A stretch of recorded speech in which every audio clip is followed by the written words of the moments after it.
가난하다고 사람이 안 한 건 아니잖아요. 너 같은 게 뭐라고 날 감싸주는 거야. 모두가 외면한 냄새나는 노숙자를 끝까지 지켜준 은행원. 그녀는 몰랐습니다. 자신이 손 닦아준 그 노인이 어떤 사람인지. 더러운 10원짜리 동전 하나가 그녀의 인생을 송두리째 바꿔놓을 줄은. 그 노숙자의 정체가 밝혀지는 순간 모든 것이 뒤집어집니다. 그는 대체 누구였을까요? 그리고 왜 거지 행색으로 은행에 나타난 걸까요? 사연 시작 전 구독과 좋아요를 눌러주시고 어디에서 보고 계신지 댓글로 알려주세요. 그곳에 행운이 가득하기를 바라겠습니다. 저녁 6시 서울 한남동 태성그룹 회장 저택의 거대한 식당에 정막이 흘렀습니다. 수정처럼 맑은 샹들리에 불빛이 텅 빈 식탁을 비추고 있었죠. 12명은 너끈히 앉을 수 있는 긴 원목 식탁 위로 김이 모락모락 피어오르는 음식들이 줄지어 놓여 있었습니다. 사골 곰탕, 간장게장, 갈치조림, 삼색나물. 궁중 수라상이라 해도 손색 없을 반찬들이었어요. 박만석 회장은 그 긴 식탁 맨 끝자리에 홀로 앉아 있었습니다. 73, 대한민국 재계 서열 5손가락 안에 드는 태성그룹 회장. 시장통 지게꾼에서 시작해 대한민국 굴지의 유통그룹을 일궈낸 입지전적인 인물이었죠. 호랑이 회장이라는 별명이 괜히 붙은 게 아니었습니다. 하지만 지금 이 순간 그는 그저 텅 빈 집에 홀로 남은 노인일 뿐이었어요. 은색 숟가락을 들어 올렸다가 다시 내려놓았습니다. 윤기가 흐르는 쌀밥을 한술 떠서 입에 넣었지만 모래알을 씹는 것처럼 거칠거칠하게 느껴졌어요. 최고급 2000쌀인데도 목구멍으로 넘어가질 않았습니다. 그의 시선이 자연스럽게 맞은편으로 향했어요. 빈 의자가 유독 크게 보였죠. 그곳엔 언제나 아내가 앉아 있었습니다. 파마 머리에 연보랏빛 한복을 곱게 차려입고 따뜻한 미소로 여보, 오늘 하루는 어땠어요? 하고 묻던 사람. 50년 가까이 해로한 반려자. 그리고 5년 전 암으로 먼저 세상을 떠난 사람이었어요. 당신이 있을 땐 이 집이 참 따뜻했는데.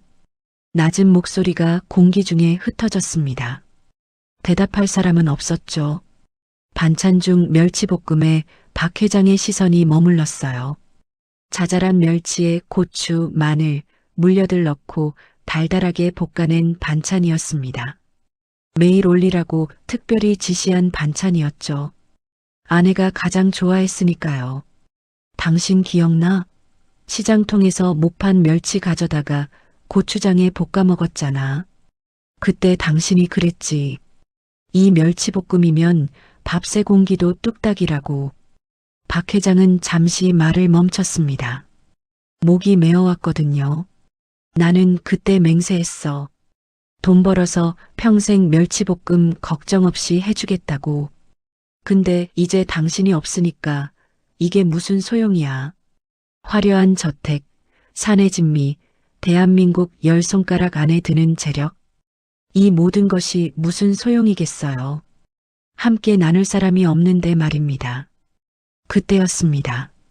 식당 문이 열리며 아들 민준이 들어왔어요. 32살 태성그룹의 젊은 후계자. 민준은 아버지와 닮은 구석이 별로 없었습니다. 어머니를 빼닮아 부드러운 이목구비에 온화한 눈빛을 가졌거든요. 평소에도 아버지 앞에서는 말을 아끼는 편이었는데 오늘따라 얼굴에 결연한 기색이 가득했어요. 아버지, 말씀드릴 게 있습니다. 민준의 목소리는 단호했지만 어딘가 떨림이 묻어 있었습니다. 박 회장은 아들을 바라보며 천천히 물을 한 모금 마셨어요. 뭐냐? 결혼하려고 합니다. 순간 박 회장의 손이 멈췄습니다. 물잔을 내려놓는 소리가 유독 크게 들렸죠. 솔직히 이 말을 기다린 지 오래였거든요. 이미 마음속으로 점 찍어둔 며느리 후보도 있었습니다. 협력사 최 사장의 딸 최지은. 집안도 학벌도 좋다고 들었죠. 드디어 철이 들었구나. 누구냐? 내가 생각하는 그 아이냐? 박 회장의 입가에 희미한 미소가 떠올랐습니다. 그러나 민준의 다음 말이 그 미소를 산산조각 냈어요. 아버지가 생각하시는 분이 아닙니다. 은행에서 만난 사람이에요. 민준은 숨을 깊이 들이쉬고 말을 이었습니다. 이소윤이에요. 29, 태성은행 영등포지점에서 일합니다. 부모님은 일찍 돌아가셨고 시장통에서 생선 장사를 하시던 할머니 손에서 자랐어요. 할머니마저 돌아가신 후엔 혼자 힘으로 대학을 나왔고요. 식당 안 공기가 순식간에 얼어붙었습니다. 박 회장의 표정이 돌처럼 굳어졌어요. 실내 온도가 몇 도는 내려간 것 같았죠. 은행원. 부모도 없고 배경도 없고. 박 회장의 목소리가 점점 낮아졌습니다. 위험 신호였죠.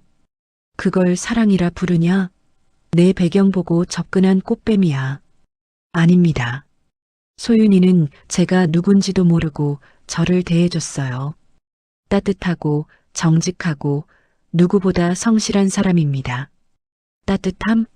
세상이 따뜻함으로 돌아가는 줄 아느냐? 사랑으로 밥이 나오고 사랑으로 회사가 굴러가더냐? 박 회장이 벌떡 일어섰습니다.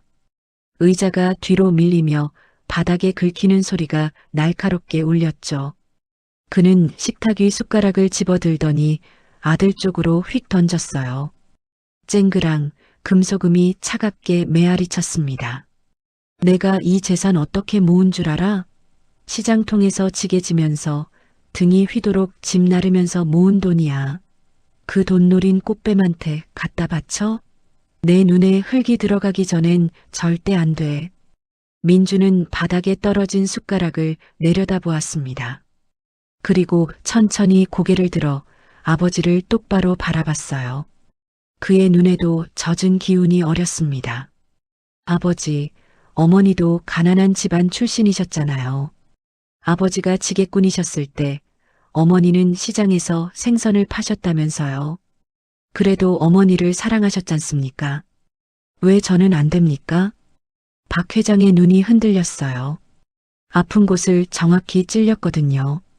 정아도 가난한 집 딸이었습니다. 주변에서 다들 반대했죠.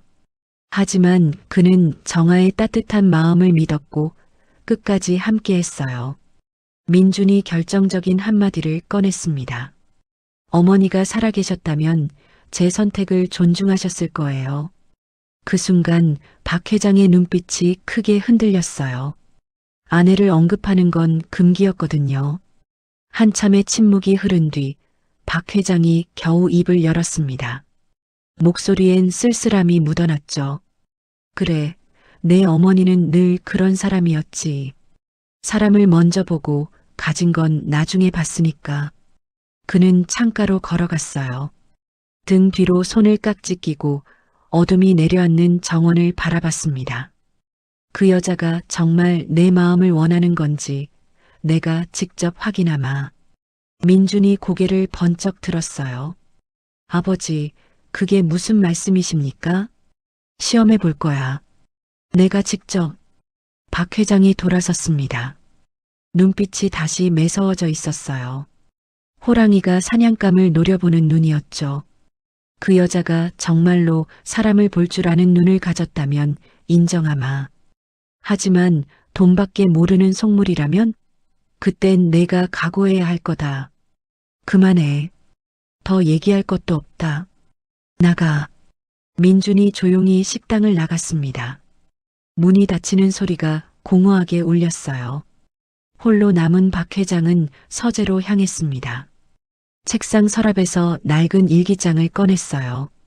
아내의 유품이었죠. 가죽 표지는 세월의 흔적으로 색이 발해 있었고 모서리는 달아 있었습니다. 마지막 장을 펼쳤어요. 정아의 글씨가 희미하게 남아 있었습니다. 사람의 크기는 가진 게 아니라 품은 거예요. 박 회장은 그 문장을 손끝으로 천천히 따라갔습니다. 정아의 체온이 아직도 남아있는 것 같았죠. 정아야, 당신 말이 맞는지 내가 직접 확인해 볼게. 그는 별채 창고로 향했어요. 수십 년간 쓰지 않는 물건들이 쌓인 먼지 가득한 공간이었습니다. 상자들을 뒤지다가 젊은 시절 현장에서 입었던 낡은 작업용 점퍼를 찾아냈어요. 기름때가 찌들고 소매가 달아해진 점퍼였죠. 흙먼지 묻은 낡은 작업화도 꺼냈습니다. 거울 앞에 선 그의 모습은 태성그룹 회장이 아니었어요. 금방이라도 역전 지하도에서 잠을 청할 것 같은 남루한 노인이었습니다. 좋아.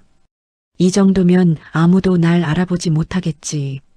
지갑에서 신용카드와 명함을 모두 빼냈습니다. 대신 구겨진 10,000원짜리 몇 장과 동전만 주머니에 넣었죠. 진심이면 가진 게 없어도 품이 있겠지. 그 여자가 정말 민준이가 말한 그런 사람인지 내 눈으로 확인해야겠어. 창밖으로 서울의 야경이 반짝였습니다. 하지만 그 불빛도 박 회장의 마음속 어둠을 밝히진 못했죠. 시험은 이미 시작되었습니다. 그리고 다음 날 태성은행 영등포 지점에는 박 회장보다 먼저 예상치 못한 손님들이 찾아오게 됩니다. 다음 날 오전 10시 태성은행 영등포 지점. 은행 문이 열리자마자 손님들이 하나둘 들어오기 시작했습니다. 창구 직원들은 분주하게 움직였고 대기 번호표를 뽑는 기계 소리가 규칙적으로 울렸죠. 소유는 세 번째 창구에 앉아 있었습니다.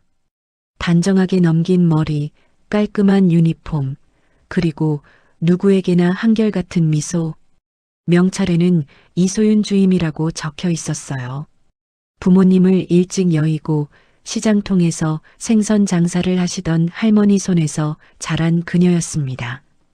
할머니마저 돌아가신 후 혼자 힘으로 대학을 나오고 이 자리까지 왔죠. 가난의 서름을 뼈저리게 알기에 남루한 행색의 어르신들을 보면 돌아가신 할머니 생각에 더 챙기게 되는 사람이었어요. 그때였습니다. 은행 문이 벌컥 열리며 한 여자가 들어왔어요. 머리부터 발끝까지 명품으로 휘감은 모습이었습니다. 밍크 코트에 샤넬백, 손가락마다 반짝이는 다이아몬드 반지들. 그 뒤로 비슷한 차림의 젊은 여자가 따라왔죠. 강 여사와 그녀의 딸 최지은이었습니다.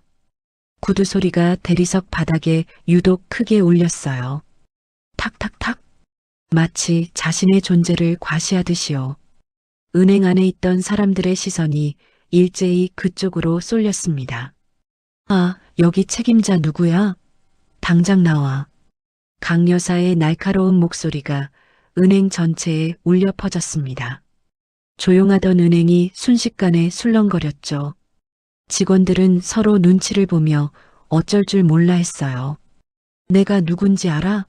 나 VIP야. 최 사장 부인이라고.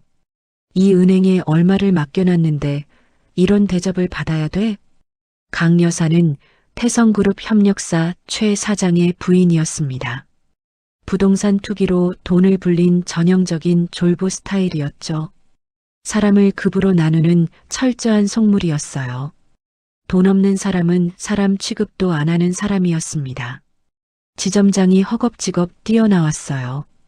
50대 초반의 남자, 이마에 땀이 송글송글 맺혀 있었습니다. 전형적인 강약약강 스타일로 본사 임원이 되는 게 인생의 목표인 사람이었죠. VIP에게는 간이라도 빼줄 듯 굴지만 부하 직원이나 가난한 고객에게는 한없이 고압적이었습니다. 아이고, 사모님, 어서 오십시오. 연락을 주시지. 제가 마중을 나갔어야 하는데. 지점장은 허리가 땅에 닿을 듯 연신 굽신거렸어요. 그의 손이 공손하게 VIP 라운지 쪽을 가리켰습니다. 이쪽으로 모시겠습니다. 편하게 앉으셔서 차 한 잔 드시면서 말씀해 주세요. VIP 라운지는 일반 객장과 분리된 공간이었어요. 고급 가죽 소파와 은은한 조명, 갓 내린 커피 향기가 가득했죠. 강 여사와 지은이 소파에 깊숙이 앉았습니다.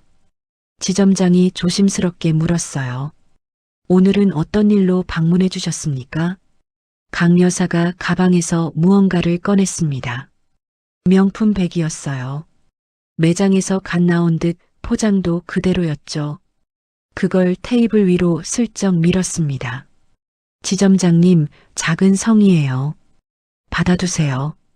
지점장의 눈이 번쩍 빛났습니다. 하지만 겉으론 당황한 척 손사래를 쳤죠.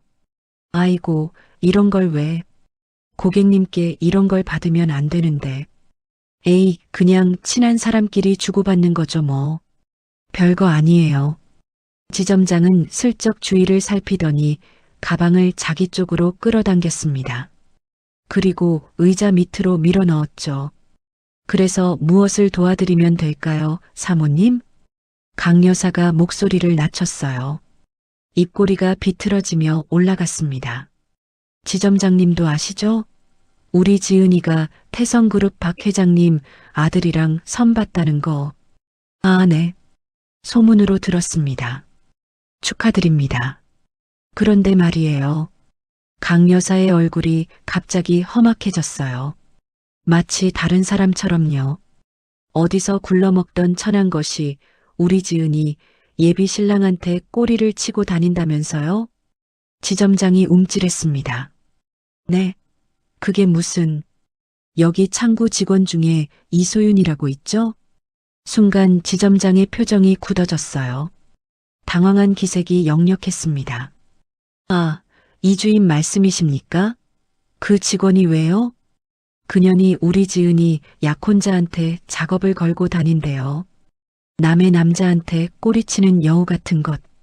지은이 옆에서 눈물을 글썽거리며 말했습니다.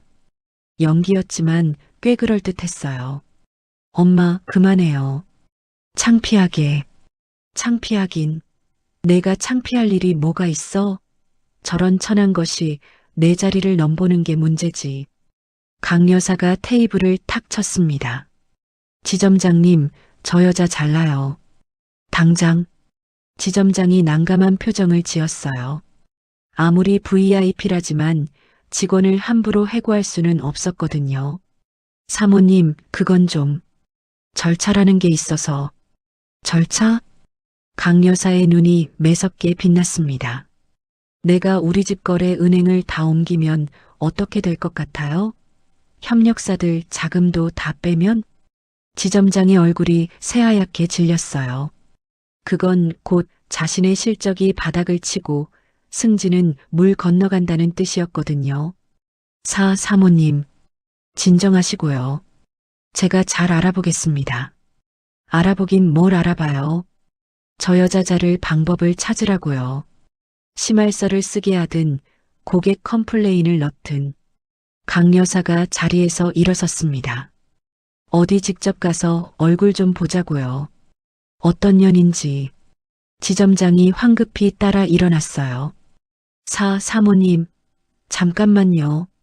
하지만 강 여사는 이미 VIP 라운지를 나서고 있었습니다. 하이힐 소리가 대리석 바닥에 날카롭게 울렸죠. 강 여사가 창구 쪽으로 성큼성큼 걸어갔습니다. 지은이 그 뒤를 따랐어요. 직원들이 하던 일을 멈추고 눈치를 살폈습니다.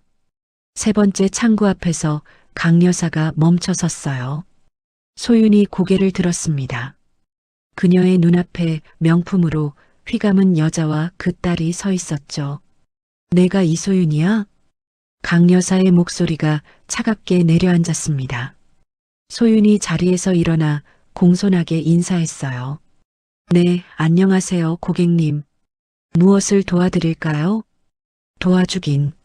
내가 뭘 도와줘? 강 여사가 비웃듯 코웃음을 쳤습니다. 남의 약혼자한테 꼬리치고 다니는 년이?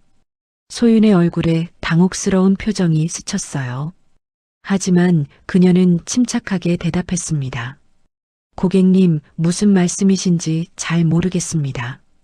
모르긴 뭘 몰라. 박민준 씨 알지? 태성그룹 후계자. 은행 안에 있던 사람들이 일제히 고개를 돌렸습니다.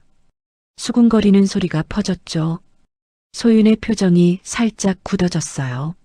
하지만 그녀는 여전히 침착했습니다. 고객님, 여기는 다른 분들도 계신 곳이에요. 이런 대화는 적절하지 않은 것 같습니다. 적절? 내가 적절을 따져? 강 여사가 소윤의 명찰을 손가락으로 톡톡 쳤습니다. 부모도 없고 배경도 없는 것이 어디서 재벌가 도련님한테 눈을 굴려? 주제를 알아야지. 소윤의 어깨가 미세하게 떨렸어요. 가난하다고 부모가 없다고 무시당하던 어린 시절의 기억이 스쳤죠. 하지만 그녀는 주먹을 꽉 쥐고 참았습니다. 고객님, 저는 지금 업무 중입니다. 개인적인 말씀은 삼가해 주세요. 업무? 남자 꼬시는 게 내 업무야? 지은이 옆에서 눈물을 글썽거리며 말했어요. 엄마, 됐어. 저런 애한테 뭘 바라겠어. 가정교육도 못 받은 애한테. 그 말에 소윤의 눈빛이 흔들렸습니다. 돌아가신 할머니 생각이 났거든요. 시장통에서 생선 팔며 손녀를 키우시던 할머니. 비록 가난했지만 늘 바른 길을 가르쳐 주셨죠. 소윤은 눈물을 꾹 삼키며 대답했습니다. 저는 할머니 손에서 자랐습니다. 부모님은 안 계시지만 가정교육은 받았어요. 남의 물건을 탐하지 말라고, 당당하게 살라고 그렇게 배웠습니다. 강 여사가 피식 웃었어요. 어머 봐라. 배운 건 있어서 말대꾸는 잘하네. 그때 지점장이 헐레벌떡 뛰어왔습니다.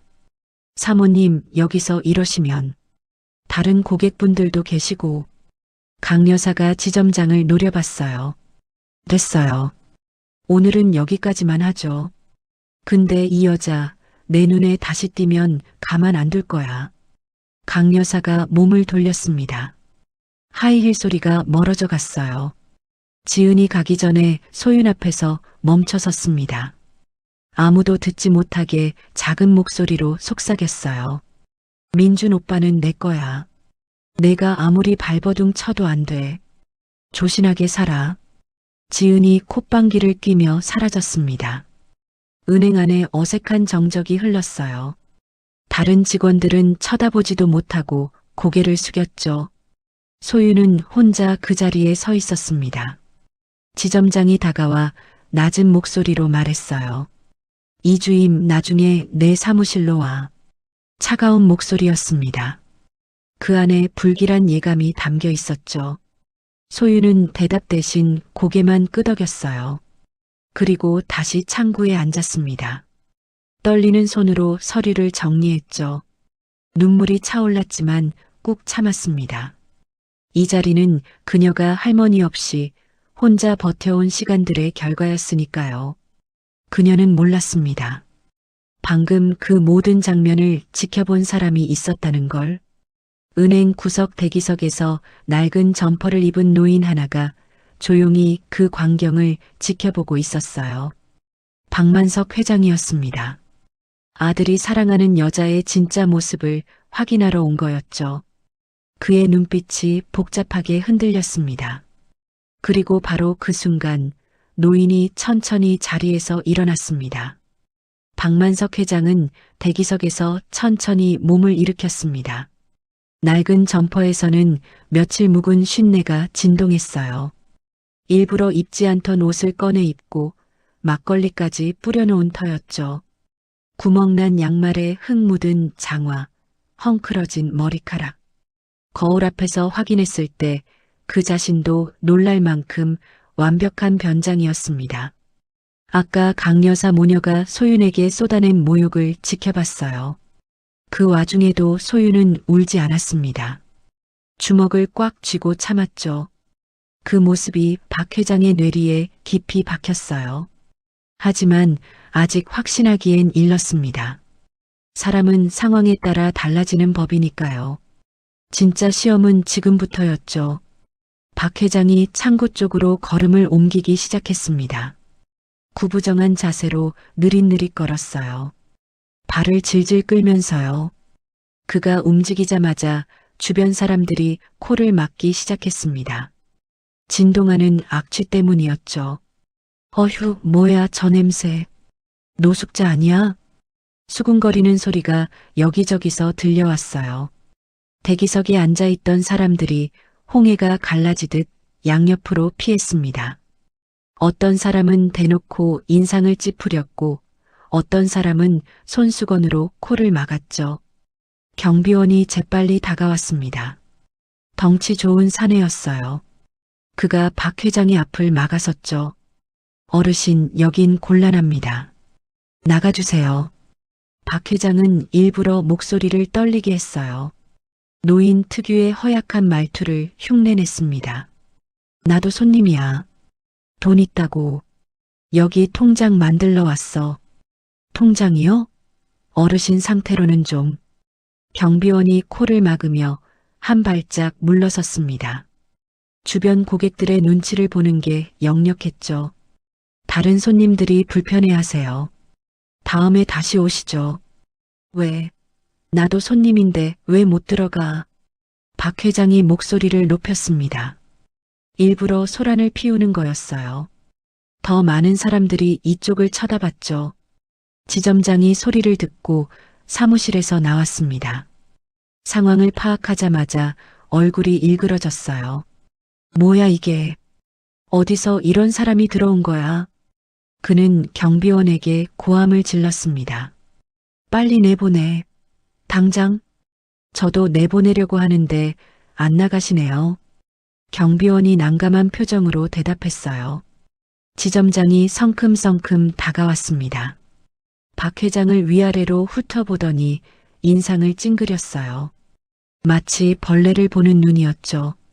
여보세요. 여기 노숙자 쉼터 아니에요. 나가요. 나 손님이야. 돈 있다니까? 박 회장이 버럭 소리쳤습니다. 침이 튀었어요. 지점장이 질겁하며 한 발짝 물러났죠. 에휴, 더러워. 누가 소금 좀 가져와. 소금. 지점장이 손을 내저으며 소리쳤습니다. 바로 그때였어요. 지점장님, 잠깐만요. 차분한 목소리가 들려왔습니다. 소윤이었어요. 그녀가 창구에서 일어나 이쪽으로 걸어오고 있었죠. 지점장이 짜증스러운 표정으로 돌아봤습니다. 뭐야, 이주임. 내 업무나 해. 저 고객님, 제가 응대할게요.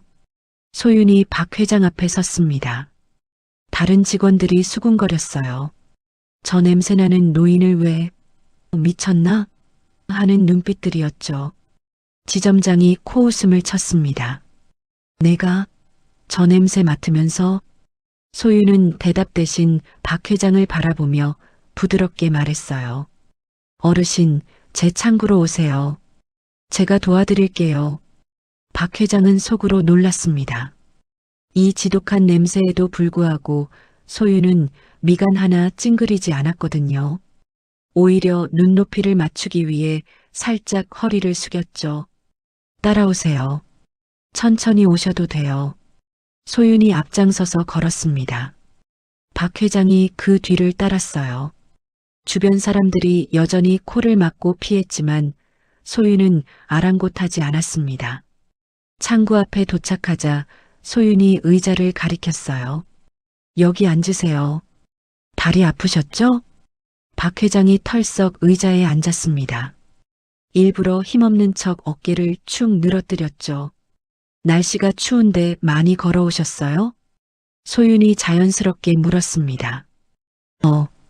좀 걸었지. 잠깐만 기다리세요. 소윤이 자리를 비웠어요. 잠시 후 따뜻한 차를 들고 돌아왔습니다. 종이컵이 아니라 도자기 잔에 담아서요. 드세요. 몸 좀 녹이시고요. 박 회장은 차를 받아들었습니다. 따뜻한 온기가 손바닥으로 전해졌죠. 그는 소윤의 얼굴을 슬쩍 올려다봤어요. 진심 어린 걱정이 담긴 눈빛이었습니다. 그래서 어떤 일로 오셨어요? 소윤이 물었습니다. 박 회장은 품속에서 검은 비닐봉지를 꺼냈어요. 안에서 찰랑거리는 소리가 났습니다. 이거 입금하고 싶은데. 소윤이 봉지를 받았어요. 열어보니 동전이 가득했습니다. 10원짜리, 50원짜리, 100원짜리가 뒤섞여 있었죠. 흙과 먼지가 묻어 있었고 어떤 동전에는 껌까지 붙어 있었어요. 다른 직원이 지나가다 그걸 보고 피식 웃었습니다. 저걸 어디서 주워온 거야? 소윤이 날카롭게 돌아봤어요. 그 눈빛에 직원이 슬그머니 자리를 피했죠. 소윤이 다시 박 회장을 바라보며 말했습니다. 어르신, 이 동전들 입금하시려고요? 그래. 내 전 재산이야. 받아줄 수 있어? 목소리에 불안함이 묻어났습니다. 일부러 넣은 감정이었어요. 소윤이 환하게 웃었습니다. 물론이죠. 당연히 받아들여야죠. 그녀가 봉지에서 동전을 꺼내기 시작했어요. 흙 묻은 동전을 하나하나 물티슈로 닦았습니다. 껌이 붙은 것은 더 정성스럽게요. 지점장이 멀리서 그 모습을 보며 혀를 찼습니다. 하지만 다가와서 뭐라고 하진 않았어요. 아까 강여사 건으로 이미 신경이 곤두서 있었거든요. 소유는 동전을 종류별로 분류하기 시작했습니다. 10원짜리, 50원짜리, 100원짜리. 손이 더러워졌지만 개의치 않았어요. 어르신, 이 동전들 모으시느라 고생 많으셨겠어요. 박 회장이 의아한 표정을 지었습니다. 뭐, 동전 모으기 쉽지 않잖아요. 하나하나 모으신 거 보면 정말 성실하신 분이구나 싶어요. 그 말에 박 회장은 순간 할 말을 잃었습니다. 이 지저분한 동전들을 보며 성실하다고 말하는 사람이 있을 줄이야. 혹시 통장 있으세요? 소윤이 물었습니다. 없어. 만들어야 해. 그럼 신분증 보여주시겠어요? 박 회장이 주머니에서 먼지 앉은 낡은 지갑을 꺼냈어요. 그는 지갑을 열어 텅 빈 공간만 보여주었습니다. 오랜 시간 햇빛에 발에 희미해진 가족사진 한 장만 꽂혀 있을 뿐이었죠. 소유는 잠시 망설였어요. 그리고는 따뜻한 목소리로 물었습니다. 어르신, 연락처는 어떻게 되세요? 없어. 전화기 없어. 그럼 주소는요? 박 회장이 잠시 머뭇거렸습니다. 그것도 없어. 소윤의 손이 잠시 멈췄어요. 고개를 들어 박 회장을 바라봤습니다. 그 눈빛에는 동정이 아니라 이해가 담겨 있었죠. 괜찮아요. 제가 방법을 찾아볼게요. 그녀가 다시 키보드를 두드리기 시작했습니다. 잠시 후 고개를 끄덕였어요. 어르신, 은행 주소로 일단 등록해 놓을게요. 나중에 주소 생기시면 그때 바꾸시면 돼요. 박 회장은 그 말에 가슴 한구석이 뭉클해졌습니다. 이 여자는 규정을 핑계로 거절할 수도 있었어요. 하지만 방법을 찾았죠. 동전 세기가 끝났습니다. 소윤이 계산기를 두드리더니 말했어요. 총 34,570원이에요. 입금해 드릴까요? 그래, 해줘. 소윤이 입금 처리를 했습니다. 새 통장을 발급해서 박 회장에게 건넸어요. 여기요, 어르신 통장이에요. 소중히 보관하세요. 박 회장이 통장을 받아들었습니다. 파란색 표지의 새 통장이었죠. 거기에 찍힌 금액 34,570원. 태성그룹 회장에게는 껌값도 안 되는 돈이었지만 지금 이 순간만큼은 세상에서 가장 무거운 금액처럼 느껴졌어요. 고마워. 박 회장이 낮은 목소리로 말했습니다. 소윤이 환하게 웃었어요. 아니에요. 당연히 해야 할 일인걸요. 그녀가 서랍에서 작은 봉투를 꺼냈습니다. 그 안에 사탕 몇 개를 넣어 박 회장에게 건넸어요. 이것도 가져가세요. 단 거 드시면 기운 나실 거예요. 박 회장은 봉투를 받아들고 소윤의 얼굴을 가만히 바라봤습니다. 이 여자는 진짜였어요. 연기가 아니었습니다. 냄새나는 노숙자에게 차를 대접하고 더러운 동전을 정성껏 닦고 사탕까지 챙겨주는 사람. 아들 민준이 왜 이 여자를 사랑하는지 조금 알 것 같았습니다. 하지만 아직 끝이 아니었어요. 박 회장이 자리에서 일어나려는 순간 은행 문이 벌컥 열렸습니다. 강 여사와 지은이 다시 들어온 거였어요. 강 여사의 손에는 명품 가방이 들려 있었고 얼굴에는 도끼가 가득했습니다. 아까 그년 어딨어? 아직 얘기 안 끝났어. 지점장이 허겁지겁 뛰어나왔습니다. 사모님, 왜 또 오셨어요? 강 여사가 창고 쪽을 훑어보다가 소윤을 발견했어요. 그리고 그 옆에 앉아있는 남루한 노인도요. 강 여사의 입꼬리가 비틀어지며 올라갔습니다. 어머, 저것 봐. 거지 손님이랑 붙어있네? 역시 끼리끼리 노는구나. 그녀가 성큼성큼 소윤의 창구로 다가왔습니다. 코를 막으며 인상을 찡그렸죠. 뭐야 이 냄새. 시궁창에서 굴러왔어? 박 회장이 자리에서 벌떡 일어났습니다. 뭐라고? 누가 시궁창이야? 강 여사가 피식 웃었어요. 어머, 말은 할 줄 아네? 거지 주제에. 분위기가 험악하게 흘러가고 있었습니다. 은행 안의 모든 시선이 이쪽으로 쏠렸죠. 소윤이 자리에서 일어났습니다. 그녀가 박 회장과 강 여사 사이에 섰어요. 고객님, 여기서 이러시면 안 됩니다. 뭐? 내가 나한테 짓이야?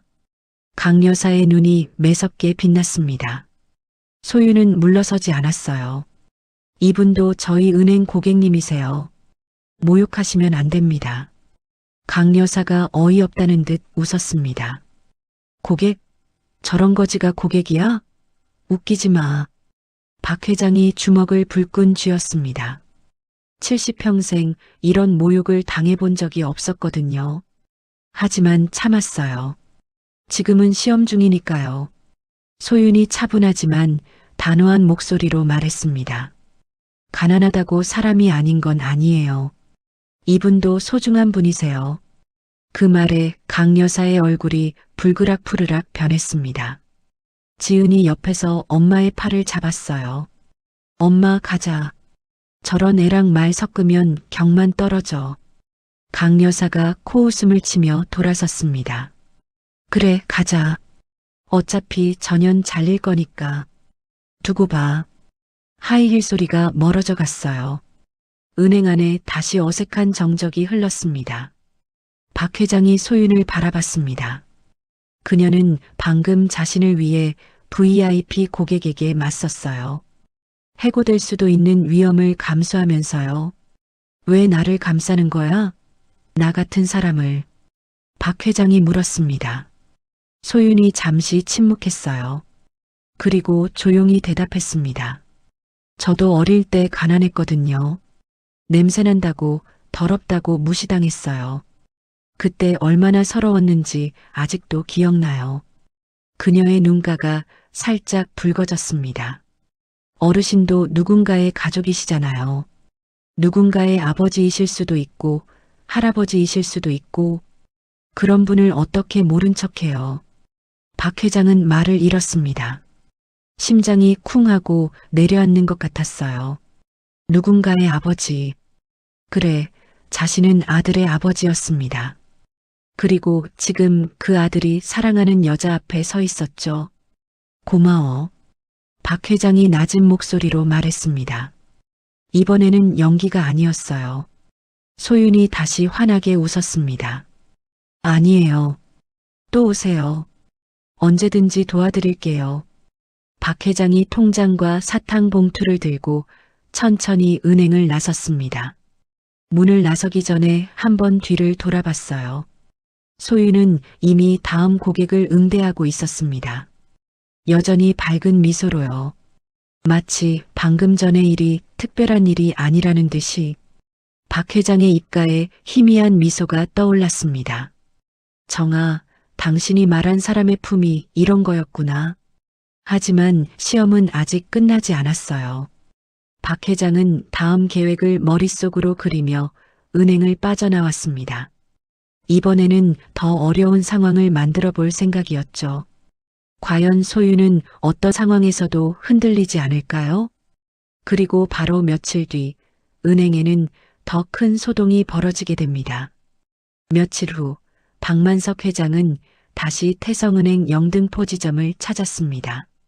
이번에는 지난번보다 더 초라한 모습이었어요. 낡은 점퍼는 그대로였지만 얼굴에는 며칠은 씻지 않은 듯한 때가 끼어 있었고 머리는 더욱 헝클어져 있었습니다. 손에는 찢어진 검은 비닐봉지가 들려 있었죠. 안에서 찰그랑거리는 소리가 났어요. 은행 안으로 들어서자 여러 시선이 그에게 쏠렸습니다. 대부분은 불쾌한 표정이었죠. 누군가는 대놓고 코를 막았고 또 누군가는 자리를 피했어요. 경비원이 다가왔습니다. 표정이 딱딱했죠. 어르신, 또 오셨습니까? 오늘은 무슨 일로? 돈 입금하러 왔어. 박 회장이 퉁명스럽게 대답했습니다. 경비원이 의심스러운 눈초리로 그를 훑어봤어요. 그때 지점장이 사무실에서 나왔습니다. 박 회장을 보자마자 얼굴이 일그러졌죠. 아니, 저 사람 또 왔어? 지난번에도 난리치더니. 지점장이 성큼성큼 다가왔습니다. 손을 내저으며 쫓아내려 했어요. 여보세요. 여기 자주 오시면 곤란해요. 다른 손님들 불편해하잖아요. 박 회장이 버럭 소리쳤습니다. 나도 손님이야. 돈 있다니까? 그러더니 품속에서 검은 비닐봉지를 꺼냈어요. 그리고 로비 한가운데 바닥에 확 쏟아부었습니다. 차르르 짤그랑. 흙과 먼지가 묻은 동전 수백 개가 대리석 바닥에 나뒹굴었어요. 10원짜리, 50원짜리가 뒤섞여 사방으로 흩어졌습니다. 어떤 동전에는 껌이 붙어 있었고 어떤 것은 녹이 슬어 있었죠. 은행 안이 순식간에 소란스러워졌습니다. 고객들이 비명을 지르며 뒤로 물러났어요. 뭐야 저 사람. 미친 거 아니야? 지점장의 얼굴이 불그락푸르락 변했습니다. 이게 뭐 하는 짓이야. 당장 치워요. 박 회장이 바닥에 쪼그려 앉으며 소리쳤어요. 내 전 재산이야. 입금해줘. 왜 안 받아주는 거야? 일부러 떼를 쓰는 거였습니다. 직원들이 어떻게 반응하는지, 특히 소윤이 어떻게 하는지 보려고요. 지점장이 경비원에게 소리쳤습니다. 뭐해? 빨리 내보내. 영업 방해로 경찰 부를까요? 그래, 불러. 당장. 직원들도 웅성거리기 시작했어요. 하지만 아무도 다가오지 않았습니다. 더러운 동전을 만지기 싫었던 거죠. 바로 그때였습니다. 잠깐만요. 차분한 목소리가 들려왔어요. 소윤이었습니다. 그녀가 창구에서 일어나 이쪽으로 걸어오고 있었죠. 지점장이 짜증스러운 표정으로 돌아봤습니다. 이주임, 내 업무나 해. 이건 내가 처리할 테니까. 제가 도와드릴게요. 소윤이 단호하게 말했습니다. 그리고 모두가 경악하는 가운데 치마 정장 차림으로 바닥에 무릎을 꿇었어요. 주변에서 숨소리가 멎었습니다. 소윤이 맨손으로 더러운 동전을 줍기 시작했거든요. 이주임, 뭐 하는 거야? 더러워. 지점장이 소리쳤지만 소윤은 아랑곳하지 않았습니다. 동전을 하나하나 주워 손에 모았어요. 박 회장이 일부러 그녀를 밀쳤습니다. 저리가. 더럽다고. 냄새난다고. 소윤은 밀려나면서도 다시 동전을 주었어요. 그리고 화사하게 웃으며 말했습니다. 어르신 괜찮아요. 피땀 흘려 모으신 귀한 돈인데 어떻게 더러워요. 제가 깨끗이 닦아드릴게요. 그녀가 주머니에서 물티슈를 꺼냈습니다. 동전을 하나하나 정성스럽게 닦기 시작했어요. 흙이 묻은 것, 껌이 붙은 것, 녹이 쓴 것. 가리지 않고 모두 닦았죠. 박 회장은 그 모습을 멍하니 바라봤습니다. 이 여자는 진짜였어요. 연기가 아니었습니다. 소윤이 동전을 다 주운 뒤 박 회장의 손을 잡았습니다. 흙투성이인 그 손을요. 그리고 물티슈로 조심스럽게 닦아주기 시작했어요. 어르신, 손이 많이 거치셨네요. 고생 많으셨죠? 박 회장의 심장이 쿵 하고 내려앉았습니다. 이 따뜻한 손길에서 가난했던 시절 시장통에서 생선 팔며 자신을 키운 돌아가신 어머니의 거친 손길이 느껴졌거든요. 왜 이러는 거야? 나 같은 사람한테. 박 회장이 떨리는 목소리로 물었습니다. 소윤이 잠시 손을 멈추고 그를 바라봤어요. 눈빛이 맑고 따뜻했습니다. 저도 어릴 때 가난했거든요. 할머니랑 시장에서 살았어요. 냄새난다고 더럽다고 무시당할 때마다 얼마나 서러웠는지 몰라요. 그녀의 목소리가 살짝 떨렸습니다. 그때 누군가 따뜻하게 대해줬다면 얼마나 좋았을까 늘 생각했어요. 그래서 저는 그런 사람이 되고 싶었어요. 박 회장은 말을 잃었습니다. 가슴 한가운데가 뜨거워지는 것 같았어요. 소윤이 다시 미소 지으며 말했습니다. 자, 이제 창구로 가시죠. 동전 입금해 드릴게요. 그녀가 박 회장의 팔을 부축해 일으켜 세웠습니다.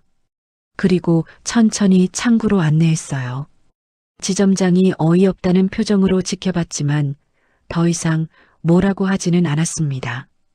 다른 직원들도 수군거렸지만 소윤은 개의치 않았어요.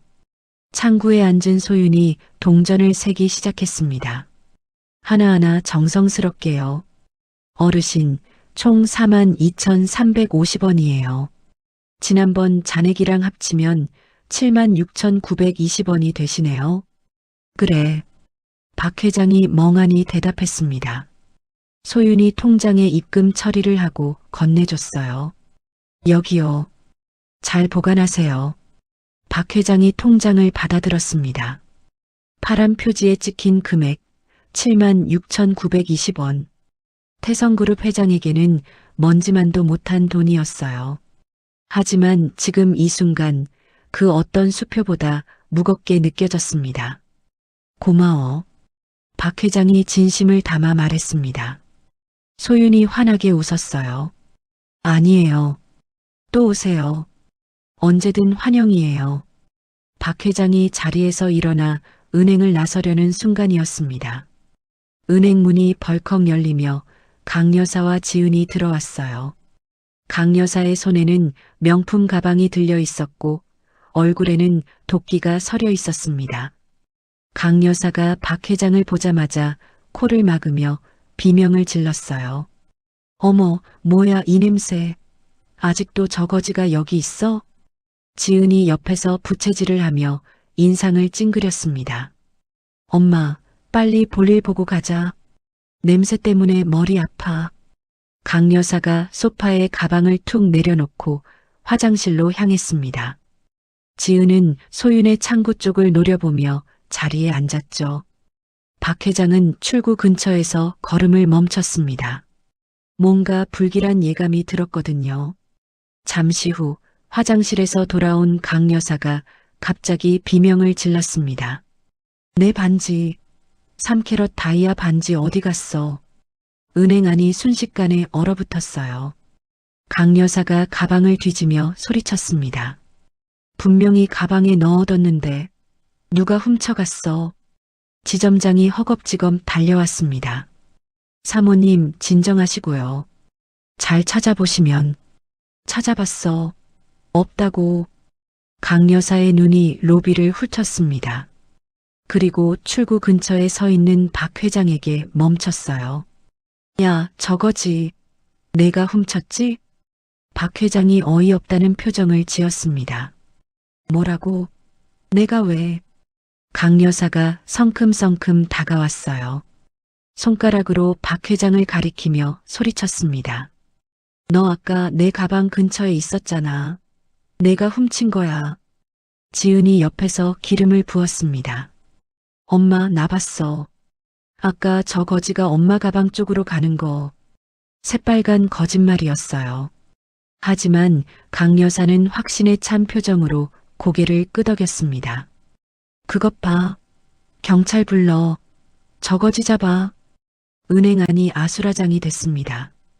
고객들이 웅성거리고 직원들은 어쩔 줄 몰라 했어요. 지점장이 곤란한 표정으로 말했습니다. 사모님, 일단 CCTV를 확인해 보시죠. CCTV고 뭐고, 저놈이 범인이야. 강 여사가 박 회장의 멱살을 잡으려 했습니다. 박 회장이 뒤로 물러섰어요. 70평생 이런 모욕은 처음이었습니다. 주먹이 부르르 떨렸지만 꾹 참았어요. 지금은 시험 중이니까요. 그때 소윤이 자리에서 벌떡 일어났습니다. 잠깐만요. 그녀가 박 회장 앞을 가로막으며 강 여사와 마주 섰어요. 증거도 없이 사람을 도둑으로 모시면 안 됩니다. 강 여사가 눈을 부라렸습니다. 뭐, 내가 지금 나한테 대들어? 소윤은 물러서지 않았어요. 대드는 게 아니라 사실을 말씀드리는 거예요. 이분은 아까 제 창구에서 입금하고 계셨어요. 고객님 가방 근처에도 안 가셨고요. 거짓말. 우리 지은이가 봤다잖아. 소윤이 지은을 똑바로 바라봤습니다. 정말 보셨어요? 정확히 어느 시점에요? 지은이 움찔했어요. 말이 막힌 거죠. 강 여사가 이를 갈며 말했습니다. 좋아. 그럼 저거지 몸수색해. 반지 나오면 어쩔 거야. 분위기가 험악하게 흘러가고 있었습니다. 지점장도 강 여사 편을 들 것 같은 눈치였어요. 박 회장은 소윤의 뒷모습을 바라봤습니다. 이 여자는 자신을 위해 VIP 고객에게 맞서고 있었어요. 해고될 수도 있는 위험을 감수하면서요. 과연 끝까지 버틸 수 있을까? 시험은 이제 막 시작이었습니다. 강 여사가 박 회장을 향해 한 발짝 더 다가왔습니다. 몸수색 안 하면 경찰 부를 거야. 3캐럿짜리 다이아몬드가 얼마인 줄 알아? 지점장이 눈치를 보며 끼어들었어요. 사모님 말씀대로 일단 확인을 해보는 게. 소윤이 팔을 벌려 박 회장 앞을 완전히 가로막았습니다. 작은 체구였지만 그 자세만큼은 흔들림이 없었어요. 안 됩니다. 증거 없이 사람을 범인 취급하시면 안 돼요. 강 여사의 얼굴이 불그락푸르락 변했습니다. 뭐야, 인연이 진짜. 아까부터 왜 저거지만 감싸고 돌아? 지은이 옆에서 독을 품은 목소리로 말했어요. 엄마, 혹시 저 둘이 한패 아닐까? 눈짓 교환하는 거 내가 봤어. 전현이 시켜서 훔친 거야. 새빨간 거짓말이었습니다. 하지만 강 여사는 눈을 번뜩이며 고개를 끄덕였어요. 그래, 공범이구나. 지점장, 저 두 사람 다 잡아도. 은행 안이 술렁거렸습니다. 고객들이 수군거리고 몇몇은 휴대폰을 꺼내 몰래 촬영하기 시작했어요. 지점장이 난감한 표정을 지으며 소윤에게 다가왔습니다. 이주임, 일단 물러나 있어. 괜히 일 키우지 말고. 소윤은 고개를 저었어요. 지점장님, 이건 아니에요. 이분이 도둑이라는 증거가 어디 있어요? 증거고 뭐고 VIP 고객이 저러시는데 어떡하라고. 지점장의 목소리에 짜증이 가득했습니다. 그에게 중요한 건 진실이 아니라 VIP의 기분이었어요. 강 여사가 소윤에게 성큼 다가왔습니다. 손을 번쩍 치켜들었어요. 뺨을 때리려는 거였죠. 이 버르장머리 없는 것이. 소윤은 피하지 않았습니다. 눈을 똑바로 뜨고 강 여사를 마주봤어요. 손이 내려오려는 순간 소윤이 입을 열었습니다. 때리세요. 하지만 그래도 저는 물러서지 않을 거예요. 강 여사의 손이 멈췄습니다. 예상치 못한 반응에 당황한 거였죠. 소윤의 목소리가 떨렸지만 또렷했어요. 저도 어릴 때 부모님 잃고 할머니랑 시장 좌판에서 자랐어요. 냄새난다고 거지 같다고 무시당해도 남의 것 탐낸 적 없어요. 가난이 죄는 아니잖아요. 그녀의 눈에 눈물이 고였습니다. 하지만 시선은 흔들리지 않았어요. 이분이 뭘 훔쳤다는 증거가 있으면 보여주세요. 없으면 사과하셔야 해요. 억울한 누명은 사람을 죽여요. 은행 안이 조용해졌습니다. 아무도 말하지 않았어요. 강 여사도 지점장도 다른 직원들도 멍하니 서 있었죠. 박 회장은 소윤의 뒷모습을 바라봤습니다. 작은 어깨가 미세하게 떨리고 있었어요. 무섭지 않을 리 없었죠. 하지만 끝까지 자신을 지켜주고 있었습니다. 가슴 한가운데가 뜨거워졌어요.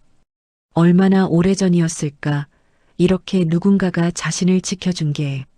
지은이 초조한 표정으로 강 여사를 잡아당겼습니다. 엄마, 사람들 다 쳐다봐. 창피하게 됐잖아. 강 여사가 주위를 둘러봤어요. 고객들의 시선이 차갑게 느껴졌죠. 휴대폰으로 촬영하는 사람도 있었고요. 인터넷에 올라가면 망신이었습니다. 됐어. 나중에 두고 봐. 강 여사가 가방을 집어들었습니다. 그러다 손이 가방 안쪽으로 들어갔어요. 순간 그녀의 표정이 묘하게 변했습니다. 가방 안감 찢어진 틈새에서 반짝이는 게 만져졌거든요. 꺼내보니 3캐럿 다이아몬드 반지였습니다. 지은의 얼굴이 새하얗게 질렸어요. 엄마, 그거. 강 여사도 당황했습니다. 반지가 가방 안감 사이로 빠져 있었던 거예요. 자기 실수였죠.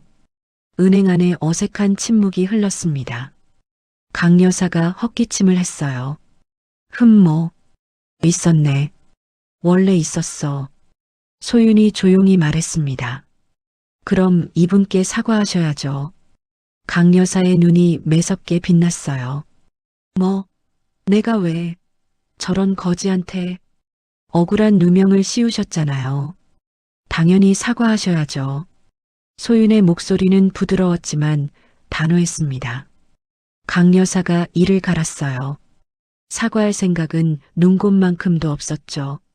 됐어, 가자. 이 은행 다신 안 와. 강 여사가 지은을 데리고 휙 돌아섰습니다. 하이힐 소리가 날카롭게 울리며 멀어져 갔어요. 지점장이 황급히 뒤따라갔습니다. 사모님, 잠깐만요. 은행 문이 닫히자 정적이 흘렀습니다. 소윤이 천천히 몸을 돌려 박 회장을 바라봤어요. 어르신, 괜찮으세요? 박 회장은 말을 잇지 못했습니다. 목이 메어서요. 이 여자는 방금 자신을 위해 모든 것을 걸었어요. 해고될 위험도, VIP의 분노도, 지점장의 눈총도 아랑곳하지 않았죠. 오로지 억울한 사람을 지키기 위해서. 왜 그렇게까지 했어? 박 회장이 떨리는 목소리로 물었습니다. 소윤이 잠시 침묵했어요. 그리고 조용히 대답했습니다. 어르신도 누군가의 가족이시잖아요. 누군가의 아버지, 누군가의 할아버지. 그런 분이 억울하게 도둑 취급받으시는 걸 어떻게 보고만 있어요? 그녀의 눈가가 붉어졌습니다. 저희 할머니도 그랬거든요. 시장에서 장사하시다가 도둑 누명 쓰신 적 있어요. 아무도 편 안 들어줬어요. 그때 할머니가 얼마나 우셨는지. 소윤이 고개를 숙였어요. 그래서 저는 그런 사람이 되고 싶지 않았어요. 힘없는 사람 편에 서는 사람이 되고 싶었어요. 박 회장의 눈시울이 뜨거워졌습니다. 평생 수많은 사람을 만났지만 이렇게 맑은 마음을 가진 사람은 처음이었어요. 아들 민준이 왜 이 여자를 사랑하는지 이제야 완전히 이해가 됐습니다. 고마워. 박 회장이 낮은 목소리로 말했어요. 진심이었습니다. 소윤이 환하게 웃었습니다. 아니에요. 당연한 걸 한 건데요. 자, 어르신 얼굴이 안 좋아 보이세요. 잠깐 앉으셨다 가세요. 그녀가 대기석으로 박 회장을 안내했어요. 따뜻한 차도 한 잔 가져다 줬죠. 박 회장은 차를 홀짝이며 소윤의 뒷모습을 바라봤습니다. 그녀는 이미 다시 창구로 돌아가 다음 고객을 밝은 미소로 맞이하고 있었어요. 마치 방금 전 일이 대단한 일이 아니라는 듯이. 정아, 봤어? 이 아이가 민준이가 사랑하는 여자야. 박 회장이 작게 중얼거렸습니다. 당신이 살아있었으면 정말 좋아했을 거야. 당신을 꼭 닮았으니까.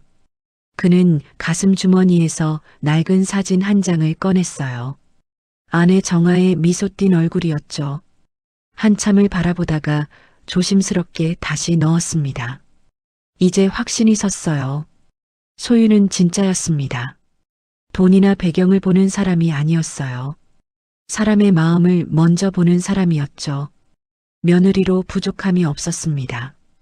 박 회장이 자리에서 일어났어요. 은행을 나서기 전 소윤의 창구 쪽을 한 번 더 돌아봤습니다. 그녀는 여전히 고객에게 친절하게 설명하고 있었어요. 이제 끝내야겠구나. 박 회장이 작게 중얼거리며 은행을 빠져나왔습니다. 햇살이 따뜻하게 내리쬐고 있었어요. 바람도 포근했죠. 마치 오랫동안 얼어붙었던 마음이 녹아내리는 것 같았습니다. 며칠 후 모든 진실을 밝힐 때가 됐습니다.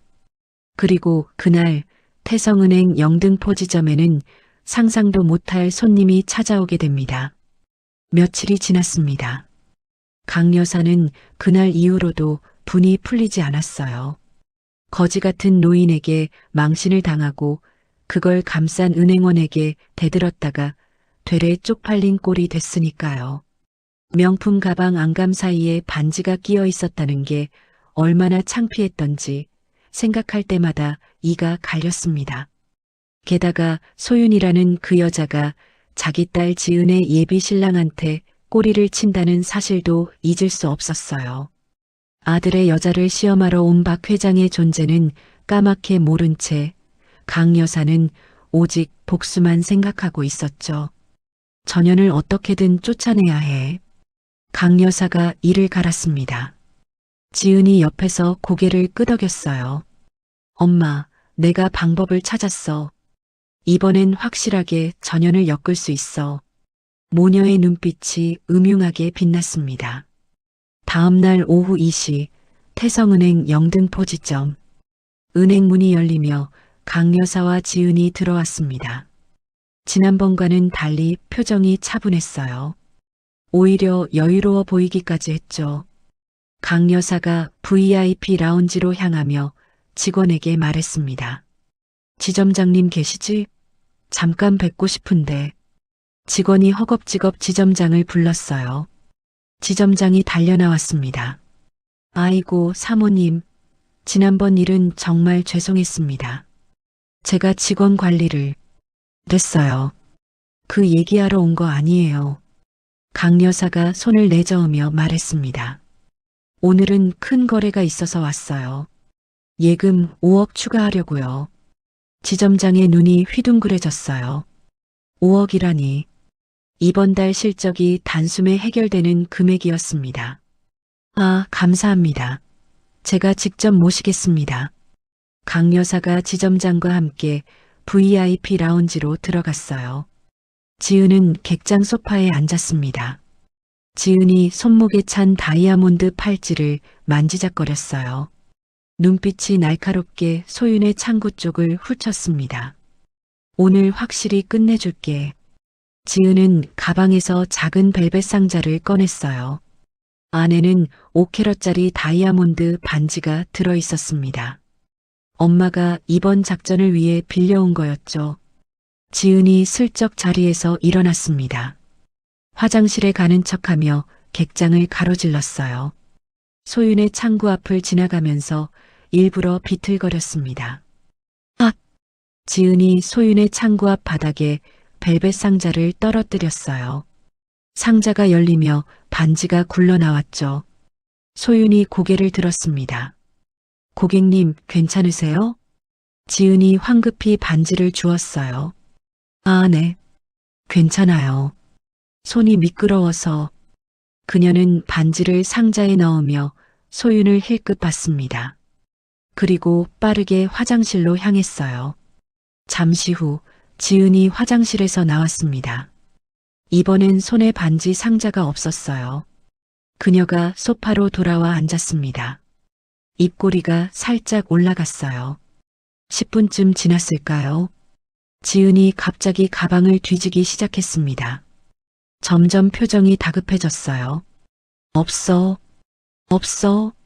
지은이 벌떡 일어났습니다. 엄마, 엄마. VIP 라운지 문이 열리며 강 여사가 나왔어요. 왜 그래, 지은아?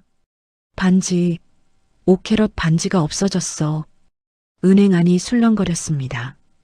지난번 소동이 아직 기억에 생생했거든요. 강 여사의 얼굴이 일그러졌어요. 물론 연기였죠. 뭐라고? 그 비싼 반지가? 지은이 울먹이며 말했습니다.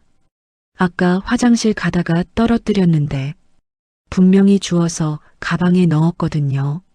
근데 없어. 강 여사가 객장을 훑어봤어요. 그리고 소윤의 창구에서 멈췄습니다. 아까 어디서 떨어뜨렸다고? 저기, 저 창구 앞에서요.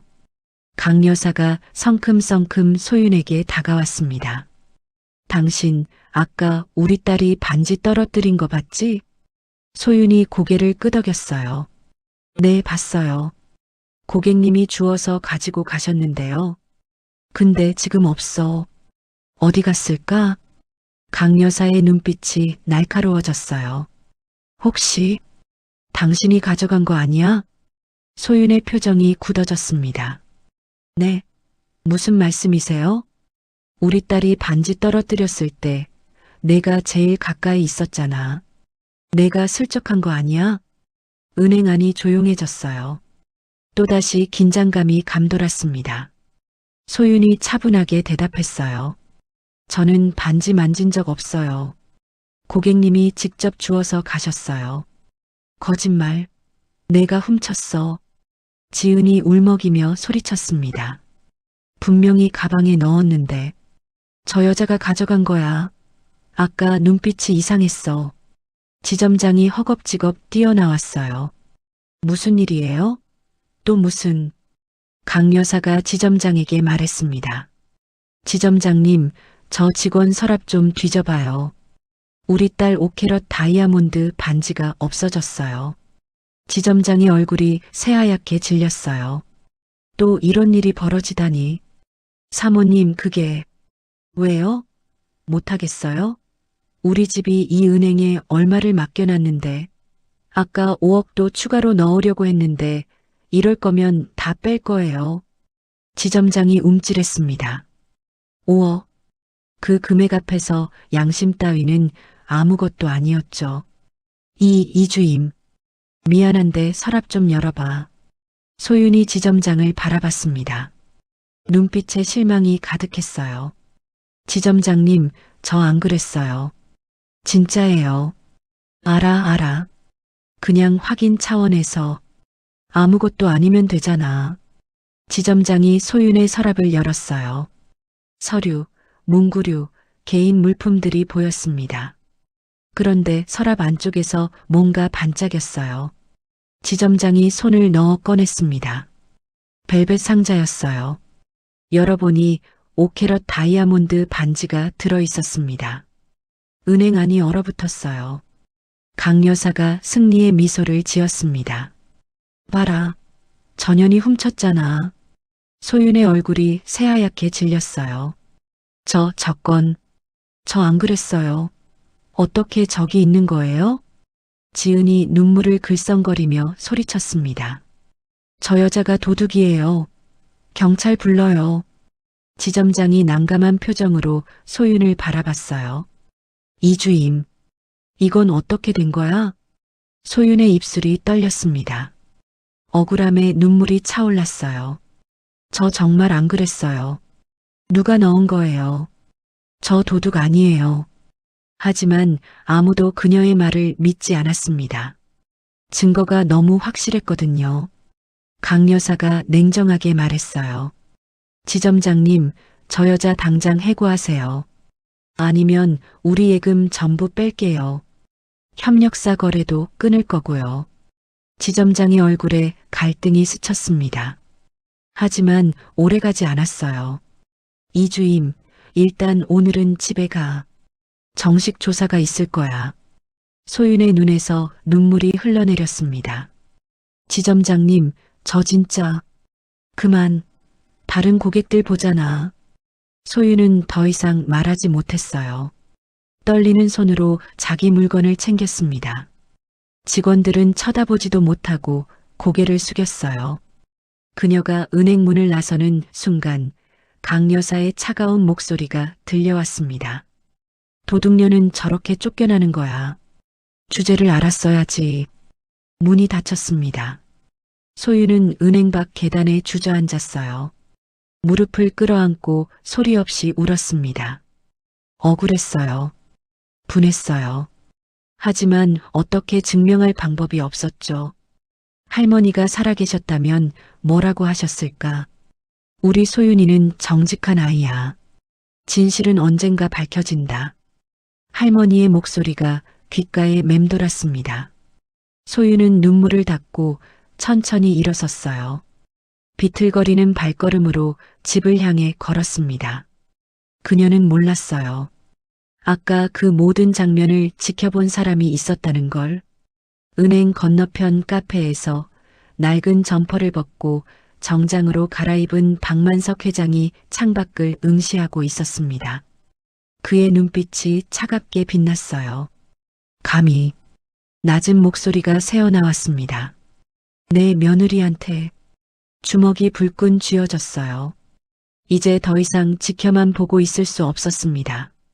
그날 밤 소윤은 좁은 원룸에서 잠을 이루지 못했습니다.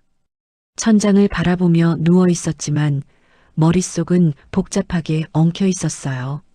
아침에 일어나서 은행에 출근하던 그 평범한 일상이 단 하루 만에 무너져 내렸죠. 서랍에서 나온 반지. 그걸 본 순간 세상이 멈춘 것 같았어요. 분명히 자기는 만진 적도 없는 물건이었습니다. 그런데 어떻게 자기 서랍에 있었던 걸까요? 누가 넣은 거였어요. 틀림없었습니다. 지은이 화장실 가기 전에 창구 앞에서 비틀거렸던 장면이 떠올랐어요. 그때 뭔가 수상했었죠. 하지만 증거가 없었습니다. 휴대폰이 울렸어요. 민준이었습니다. 소윤은 잠시 망설이다가 전화를 받았어요. 여보세요. 소윤 씨, 괜찮아요? 무슨 일 있어요? 연락이 안 돼서. 민준의 목소리에 걱정이 가득했습니다. 소윤은 입술을 깨물었어요. 말해야 할까, 말아야 할까? 민준에게 짐이 되고 싶지 않았습니다. 아니에요, 괜찮아요. 그냥 좀 피곤해서. 진짜요? 목소리가 안 좋은데. 정말이에요. 걱정 마세요.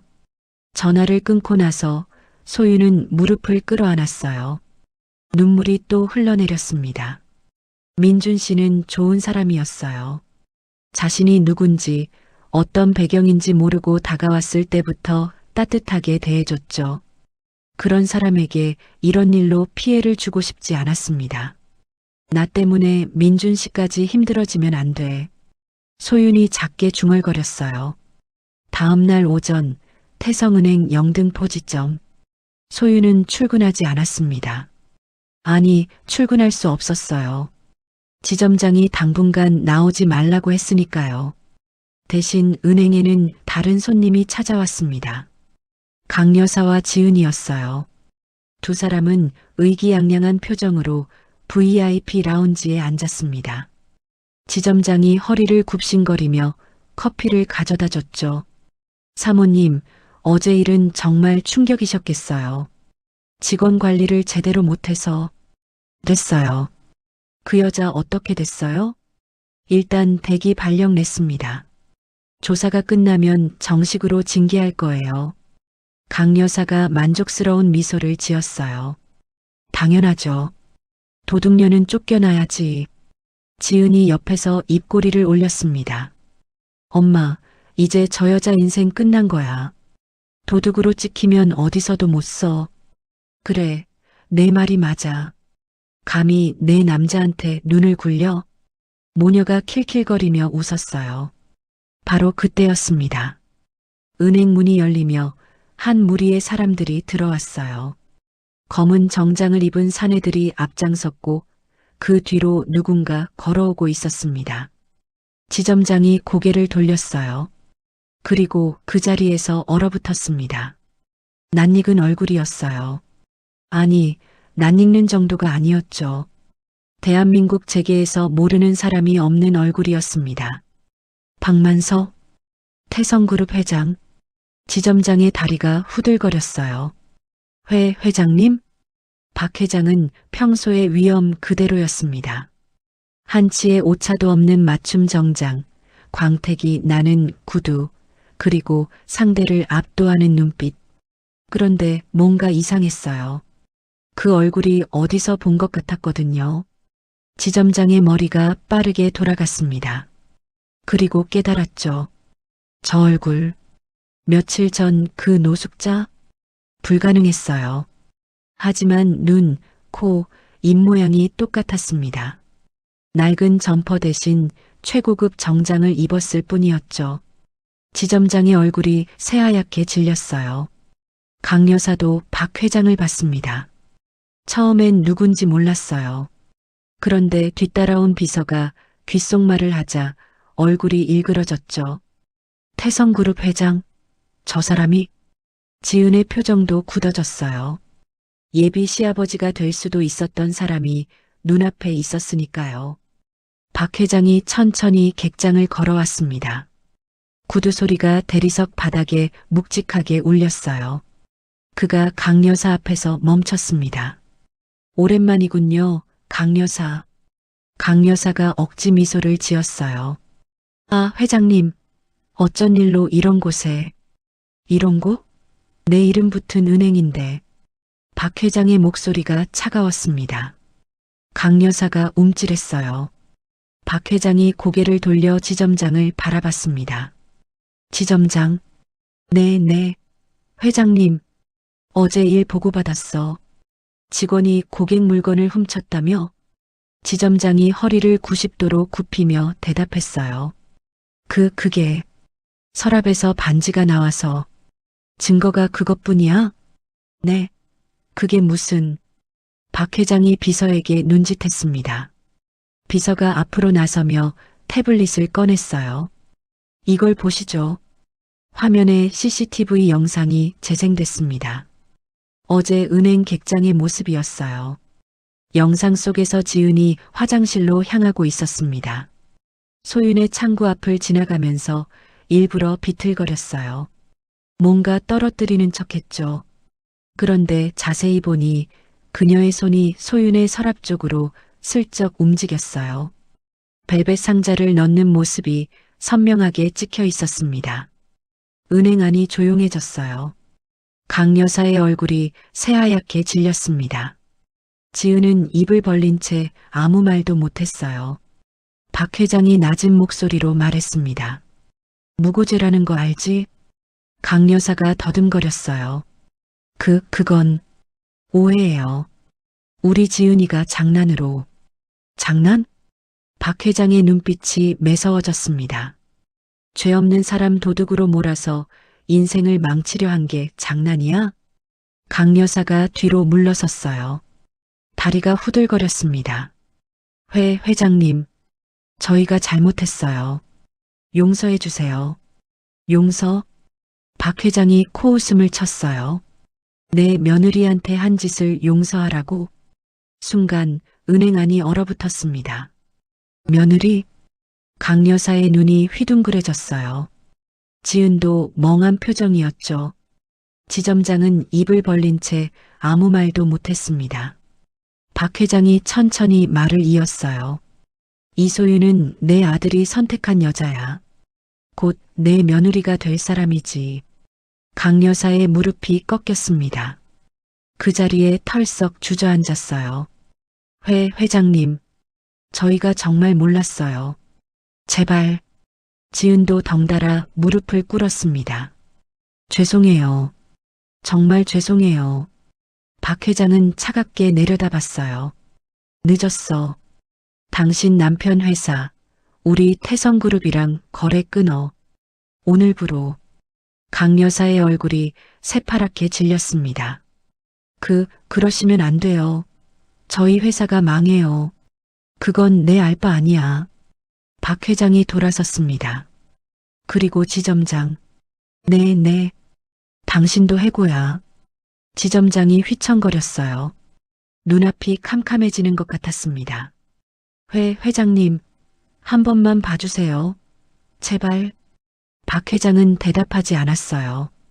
그대로 은행을 나서려 했습니다. 그때 은행 문이 열렸어요. 소윤이 서 있었습니다. 그녀는 박 회장을 보자마자 얼어붙었어요. 며칠 전 그 노숙자 어르신과 눈앞에 위험 있는 노신사가 겹쳐 보였거든요. 어르신? 소윤의 목소리가 떨렸습니다. 박 회장이 천천히 돌아섰어요. 그의 입가에 희미한 미소가 떠올랐습니다. 이제 어르신이 아니라 아버님이라고 불러야지. 소윤의 눈에서 눈물이 흘러내렸어요. 소윤은 그 자리에서 얼어붙었습니다. 눈앞에 서 있는 노신사의 얼굴을 멍하니 바라봤어요. 며칠 전 냄새나는 낡은 점퍼를 입고 동전을 쏟아냈던 그 어르신. 자신이 맨손으로 동전을 주워드리고 물티슈로 손을 닦아드렸던 그분이 지금 최고급 정장을 입고 위험 있게 서 있었습니다. 어르신이 태성그룹 회장님이셨어요? 소윤의 목소리가 떨렸어요. 박 회장이 천천히 고개를 끄덕였습니다. 미안하다 아가. 널 시험했어. 그 말에 소윤의 눈에서 눈물이 주르륵 흘러내렸어요. 무슨 말인지 이해하기까지 시간이 걸렸습니다. 시험이라고요? 그 며칠간의 일들이 주마등처럼 스쳐 지나갔어요. 냄새나는 노숙자를 맞이한 첫날, 바닥에 쏟아진 동전을 주었던 날, 강 여사에게 맞서던 날, 그 모든 순간들이 시험이었던 거죠. 왜 저를? 소윤이 겨우 물었습니다. 박 회장이 한 걸음 다가왔어요. 내 아들이 사랑한다는 여자가 어떤 사람인지 알고 싶었어. 돈을 보는 사람인지, 사람을 보는 사람인지. 그의 목소리가 부드러워졌습니다. 당신은 진짜였어. 냄새나는 노인에게 차를 대접하고 더러운 동전을 맨손으로 주었지. 아무런 데가 없이 말이야. 소윤은 말을 잇지 못했어요. 눈물만 계속 흘러내렸습니다. 박 회장이 품에서 손수건을 꺼내 소윤에게 건넸어요. 울지 마라. 이제 다 끝났어. 바로 그때 바닥에 주저앉아 있던 강 여사가 비명을 질렀습니다. 회장님, 제발요. 저희가 잘못했어요. 한 번만 봐주세요. 지은도 울먹이며 매달렸어요. 죄송해요. 정말 죄송해요. 다시는 안 그럴게요. 박 회장이 차갑게 돌아봤습니다. 지금 와서 빌어봤자 소용없어. 당신들이 저 아이한테 무슨 짓을 했는지 잊었어? 강 여사의 얼굴이 새파랗게 질렸어요. 그건 오해가 있었어요. 오해? 박 회장의 목소리가 낮아졌습니다. 더 무섭게 느껴졌죠. 죄 없는 사람 도둑으로 몰아서 인생을 망치려 한 게 오해야? CCTV에 다 찍혔어. 당신 딸이 반지를 소윤이 서랍에 넣는 장면까지. 강 여사가 입을 벌렸다 닫았어요. 더 이상 변명할 말이 없었습니다. 박 회장이 비서에게 눈짓했어요. 변호사한테 연락해. 무고죄로 고소할 거야. 강 여사가 비명을 질렀습니다. 안 돼요. 제발. 무고죄면 감옥 가는 거잖아요. 그래, 맞아. 그러니까 각오해. 박 회장이 냉정하게 말했어요. 지은이 소윤에게 기어왔습니다. 무릎을 꿇고 두 손을 모았어요. 언니, 아니 소윤 씨. 제발 용서해줘요. 제가 잘못했어요. 질투심에 눈이 멀었어요. 소윤은 그런 지은을 내려다봤습니다. 며칠 전만 해도 자신을 천한 것이라고 무시하던 사람이었어요. 가정교육도 못 받았다고 주제를 알라고 조롱하던 사람이었죠. 그런데 지금은 바닥에 엎드려 용서를 빌고 있었습니다. 소윤의 마음이 복잡해졌어요. 솔직히 원망스러웠습니다. 억울하고 분했죠. 자신이 무슨 잘못을 했다고 도둑으로 몰렸던 건지 그 수치심과 절망감은 쉽게 잊히지 않을 거예요. 하지만 동시에 바닥에 엎드린 지은의 모습이 측은하게 느껴지기도 했어요. 소윤이 천천히 입을 열었습니다. 저는 용서할 수 있어요. 강 여사와 지은이 고개를 번쩍 들었어요. 정말요? 진짜로요? 소윤이 고개를 끄덕였습니다. 하지만 용서하는 건 저예요. 처벌은 회장님이 결정하실 일이에요. 박 회장이 소윤을 바라봤습니다. 눈빛에 놀라움이 스쳤어요. 이 아이는 자신을 그토록 괴롭힌 사람들을 용서한다고 했어요. 보통 사람이라면 당장 복수하고 싶었을 텐데. 그런데 오히려 측은함을 느끼는 거죠. 왜 용서하는 거야? 저 사람들이 널 얼마나 괴롭혔는데? 박 회장이 물었습니다. 소윤이 잠시 침묵했어요. 그리고 조용히 대답했습니다. 할머니가 그러셨어요. 미움을 품으면 내 마음만 썩는다고. 용서하는 건 상대를 위한 게 아니라 나를 위한 거라고요. 그녀의 눈가가 붉어졌습니다. 저 사람들을 미워하면서 살고 싶지 않아요. 그냥 이제 끝내고 싶어요. 박 회장은 말을 잃었습니다. 이 아이는 진짜 특별했어요. 가난하게 자랐지만 마음은 누구보다 넓었죠. 아내 정아가 생각났습니다. 정아도 그런 사람이었거든요. 미움보다 용서를, 복수보다 이해를 선택하는 사람.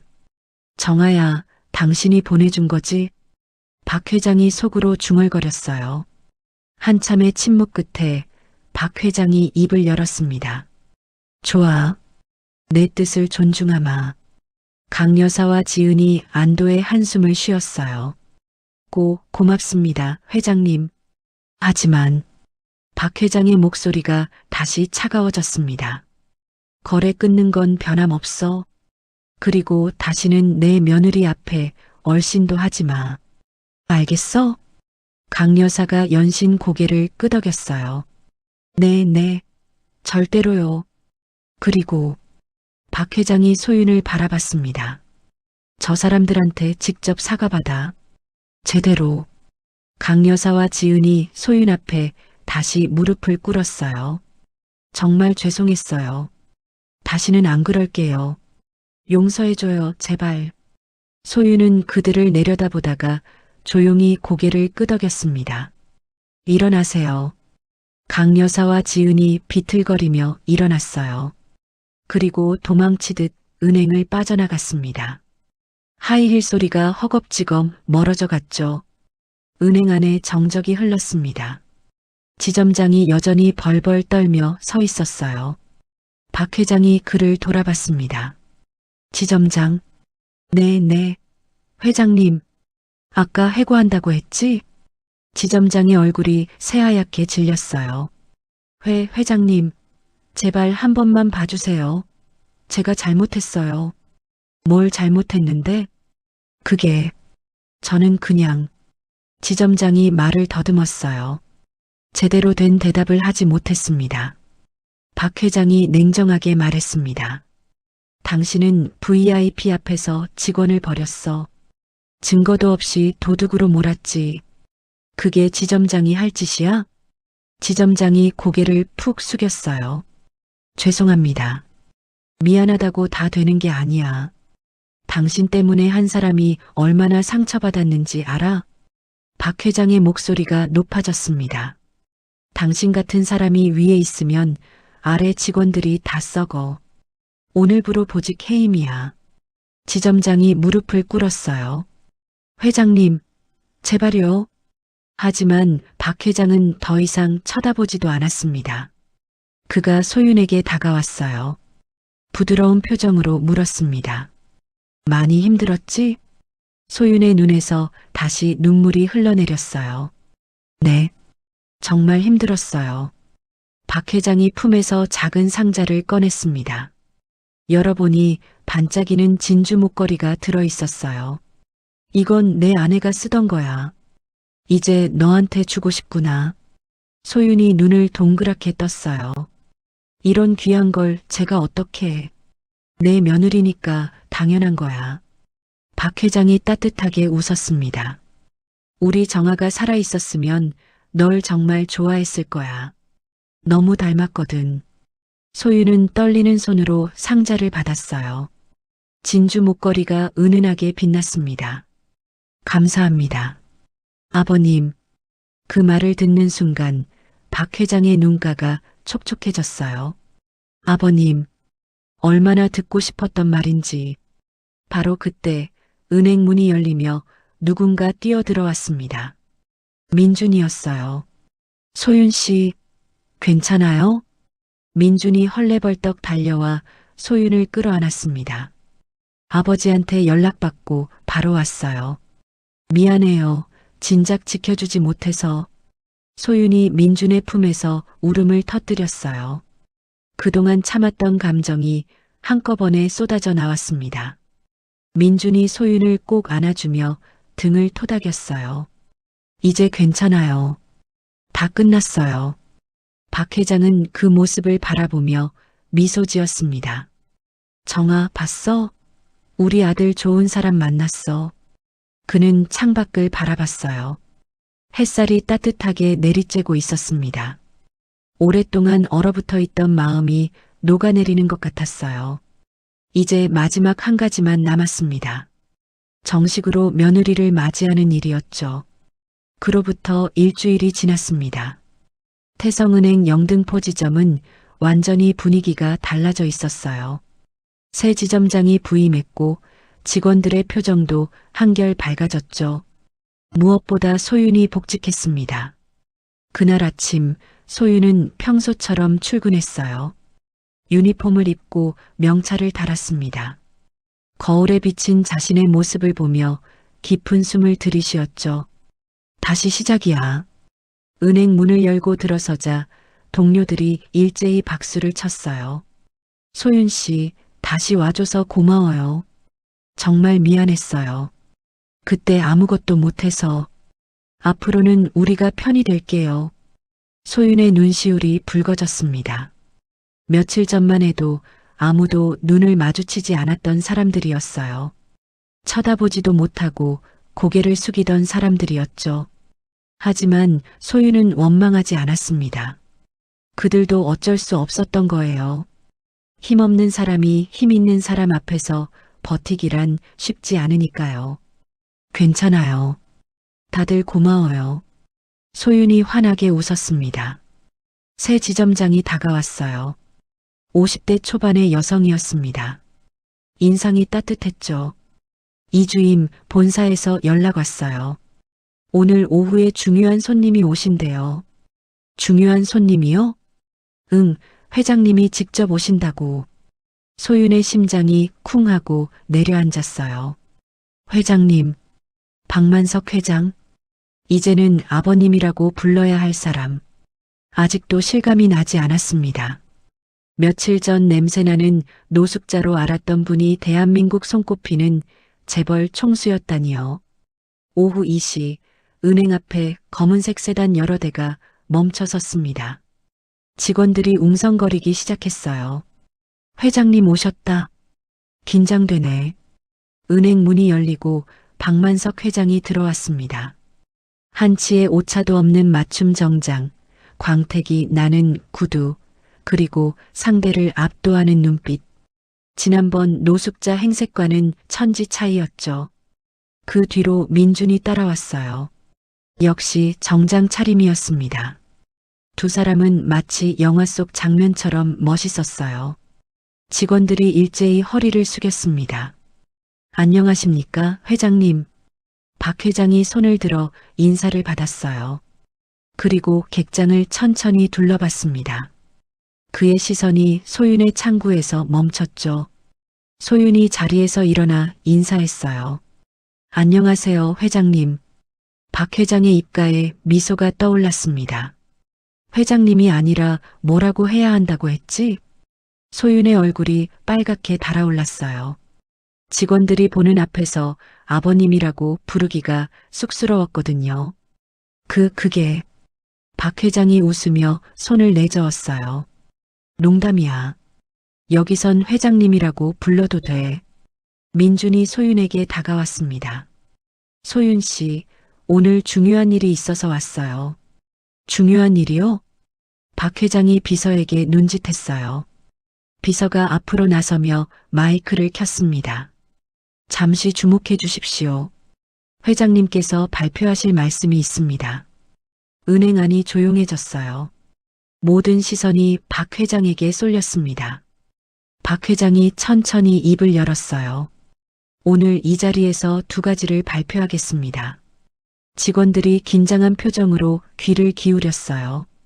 첫째, 이소윤 주임을 태성그룹 복지재단 이사로 임명합니다.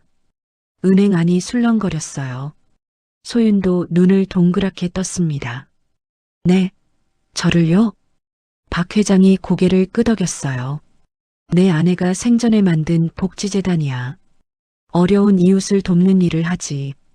당신처럼 따뜻한 마음을 가진 사람이 맡아야 해. 소윤은 말을 잇지 못했어요. 감사함과 놀라움이 뒤섞여 있었습니다. 감사합니다.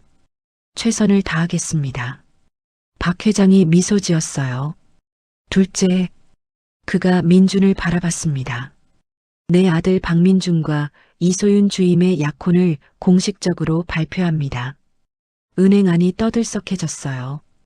박수 소리와 환호성이 터져 나왔습니다. 축하해요. 어머, 정말이에요? 대박. 소윤의 눈에서 눈물이 흘러내렸어요. 민준이 그녀의 손을 꼭 잡았습니다. 소윤 씨, 앞으로 잘 부탁해요. 소윤이 고개를 끄덕였어요.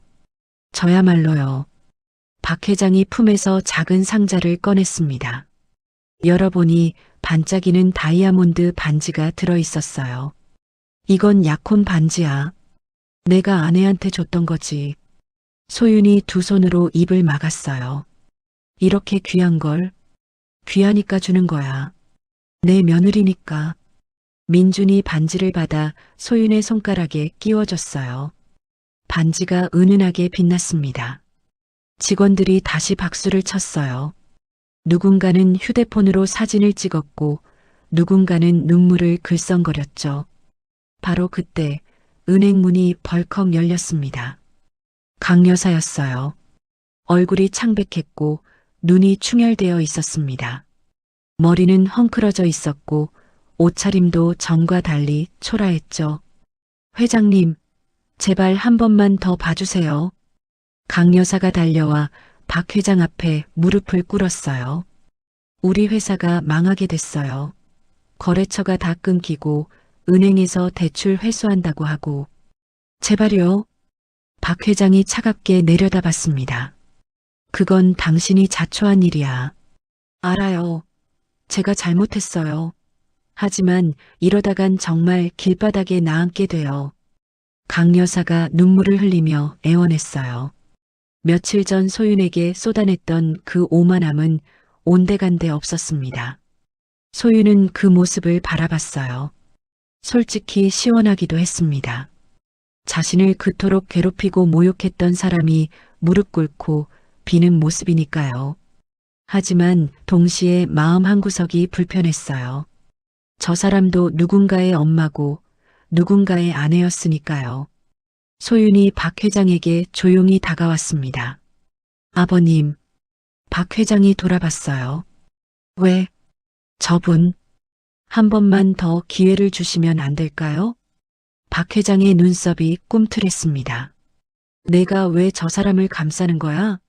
널 그렇게 괴롭혔는데. 소윤이 잠시 침묵했어요. 그리고 조용히 대답했습니다. 할머니가 그러셨어요. 사람은 누구나 실수할 수 있다고. 중요한 건 그 실수에서 뭘 배우느냐라고요. 그녀의 눈가가 붉어졌습니다. 저분이 정말로 반성했다면 한 번쯤 기회를 주셔도 되지 않을까요? 박 회장은 소윤을 가만히 바라봤어요. 이 아이는 정말 특별했습니다. 원수 같은 사람까지 감싸려고 하다니. 아내 정아도 그런 사람이었어요. 미움보다 용서를, 복수보다 화해를 선택하는 사람. 박 회장이 한숨을 쉬었습니다. 내 며느리가 이렇게 말하는데 어쩌겠어. 그가 강 여사를 내려다봤어요. 일어나. 강 여사가 떨리는 몸으로 일어섰습니다. 거래 재개 여부는 당신 남편이 직접 나한테 와서 사과하면 생각해 보겠어. 그리고 2번 다시 내 며느리 앞에 얼씬거리지 마. 강 여사가 연신 고개를 숙였어요. 감사합니다. 감사합니다. 정말 감사합니다. 그녀가 허겁지겁 은행을 빠져나갔습니다. 박 회장이 소윤을 바라봤어요. 넌 정말 내 할머니를 닮았구나. 소윤이 미소 지었습니다. 할머니가 최고니까요. 박 회장이 소윤의 어깨를 가볍게 토닥였어요. 앞으로 우리 가족으로서 잘 지내보자. 내 아들 잘 부탁해. 네, 아버님. 민준이 소윤의 손을 잡았습니다. 소윤 씨, 고마워요. 아버지 마음을 녹여줘서. 소윤이 민준을 바라보며 웃었어요. 저야말로요. 좋은 분을 아버지로 모시게 돼서 영광이에요. 박 회장이 둘을 바라보며 미소 지었습니다. 정아, 봤어? 우리 아들 정말 좋은 사람 만났어. 당신이 하늘에서 보내준 거지? 그의 눈가가 촉촉해졌어요. 은행 안에 따뜻한 공기가 흘렀습니다. 직원들의 박수 소리가 다시 울려 퍼졌죠. 긴 시험이 끝나고 새로운 시작이 열리는 순간이었습니다. 그리고 한 달 뒤 태성그룹 회장 저택에서는 작지만 따뜻한 약혼식이 열리게 됩니다. 한 달이 흘렀습니다. 서울 한남동 태성그룹 회장 저택. 높은 담벼락 너머로 봄꽃들이 흐드러지게 피어 있었어요. 정원에는 하얀 천막이 설치되어 있었고 곳곳에 장미와 백합이 장식되어 있었습니다. 오늘은 박민준과 이소윤의 약혼식 날이었어요. 화려한 호텔 연회장 대신 박 회장이 직접 저택 정원을 내어줬습니다. 아내 정아가 생전에 가꾸던 정원이었죠.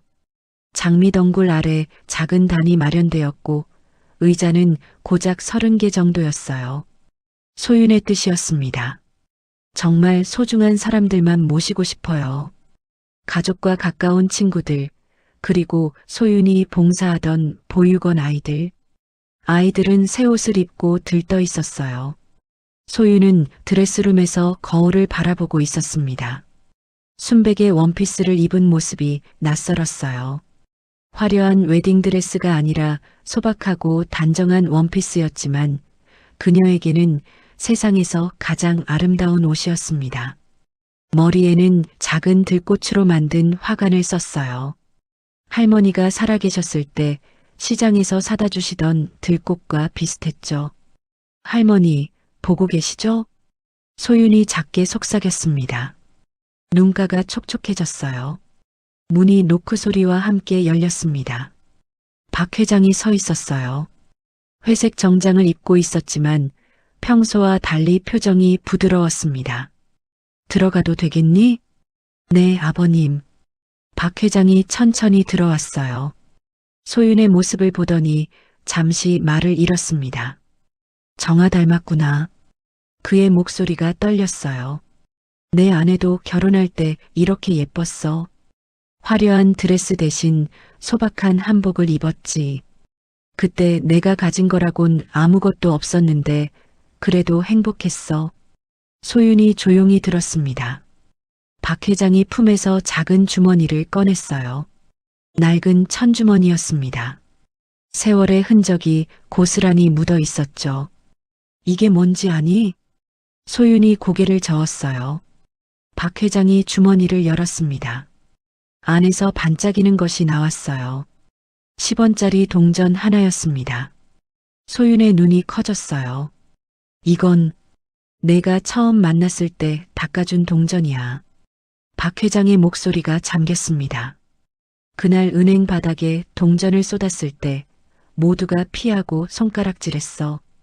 지점장은 경찰을 부르겠다고 소리쳤고 다른 직원들은 더럽다며 코를 막았지. 그가 동전을 손바닥 위에 올려놓았어요. 낡았지만 깨끗하게 닦여 있었습니다.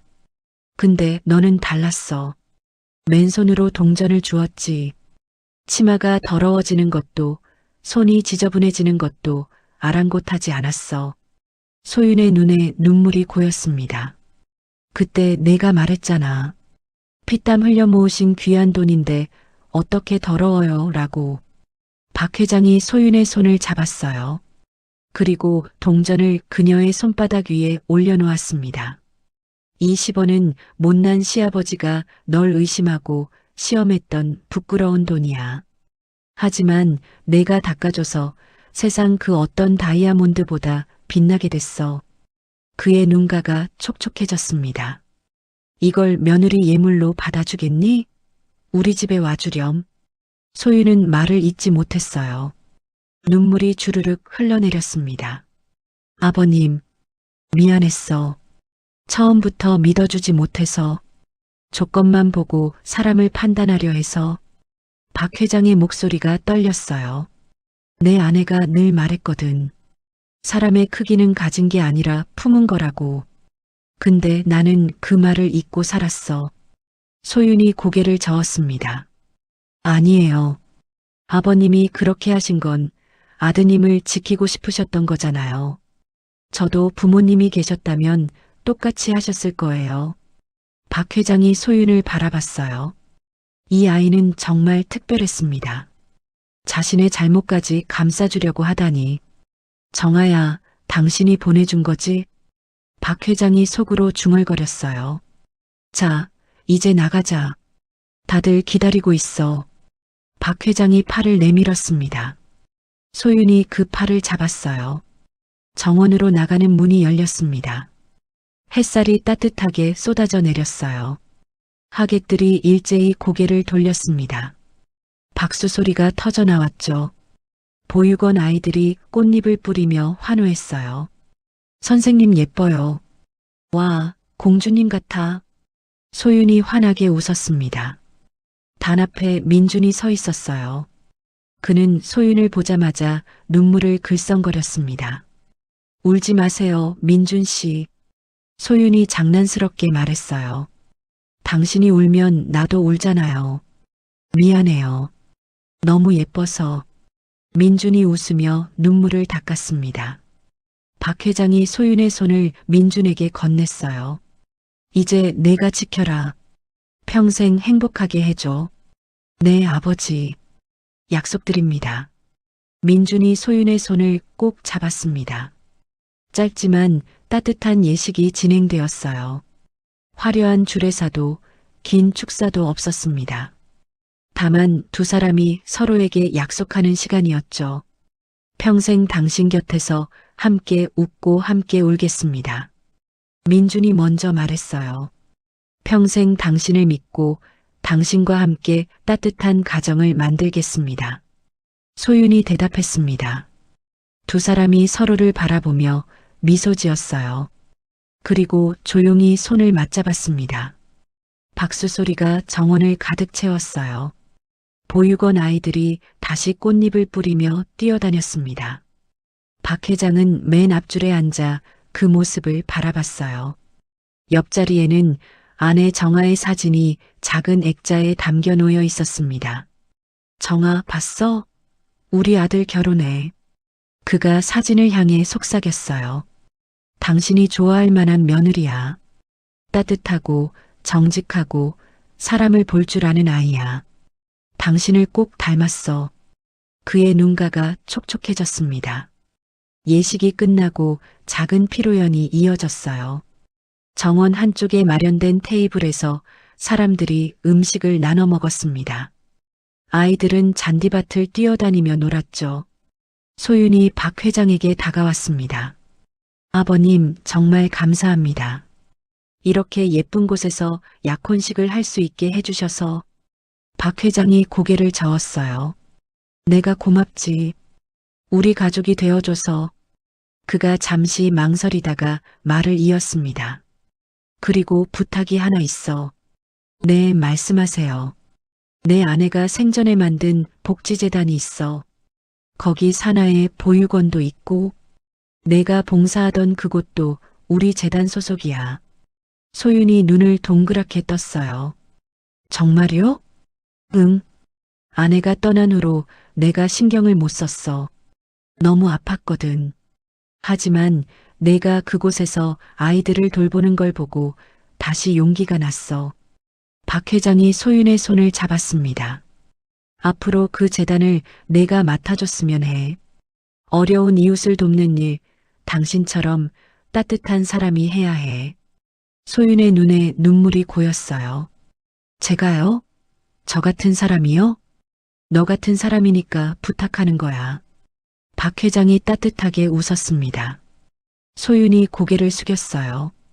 최선을 다하겠습니다, 아버님. 민준이 다가와 소윤의 어깨를 감쌌습니다. 소윤 씨, 축하해요. 이제 진짜 우리 가족이네요. 고마워요, 민준 씨. 세 사람이 함께 웃었어요. 해가 지기 시작했습니다.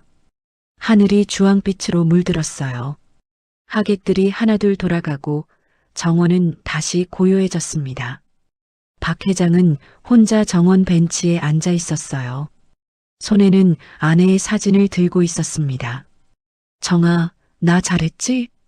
그의 목소리가 떨렸어요. 이번엔 사람을 제대로 봤어.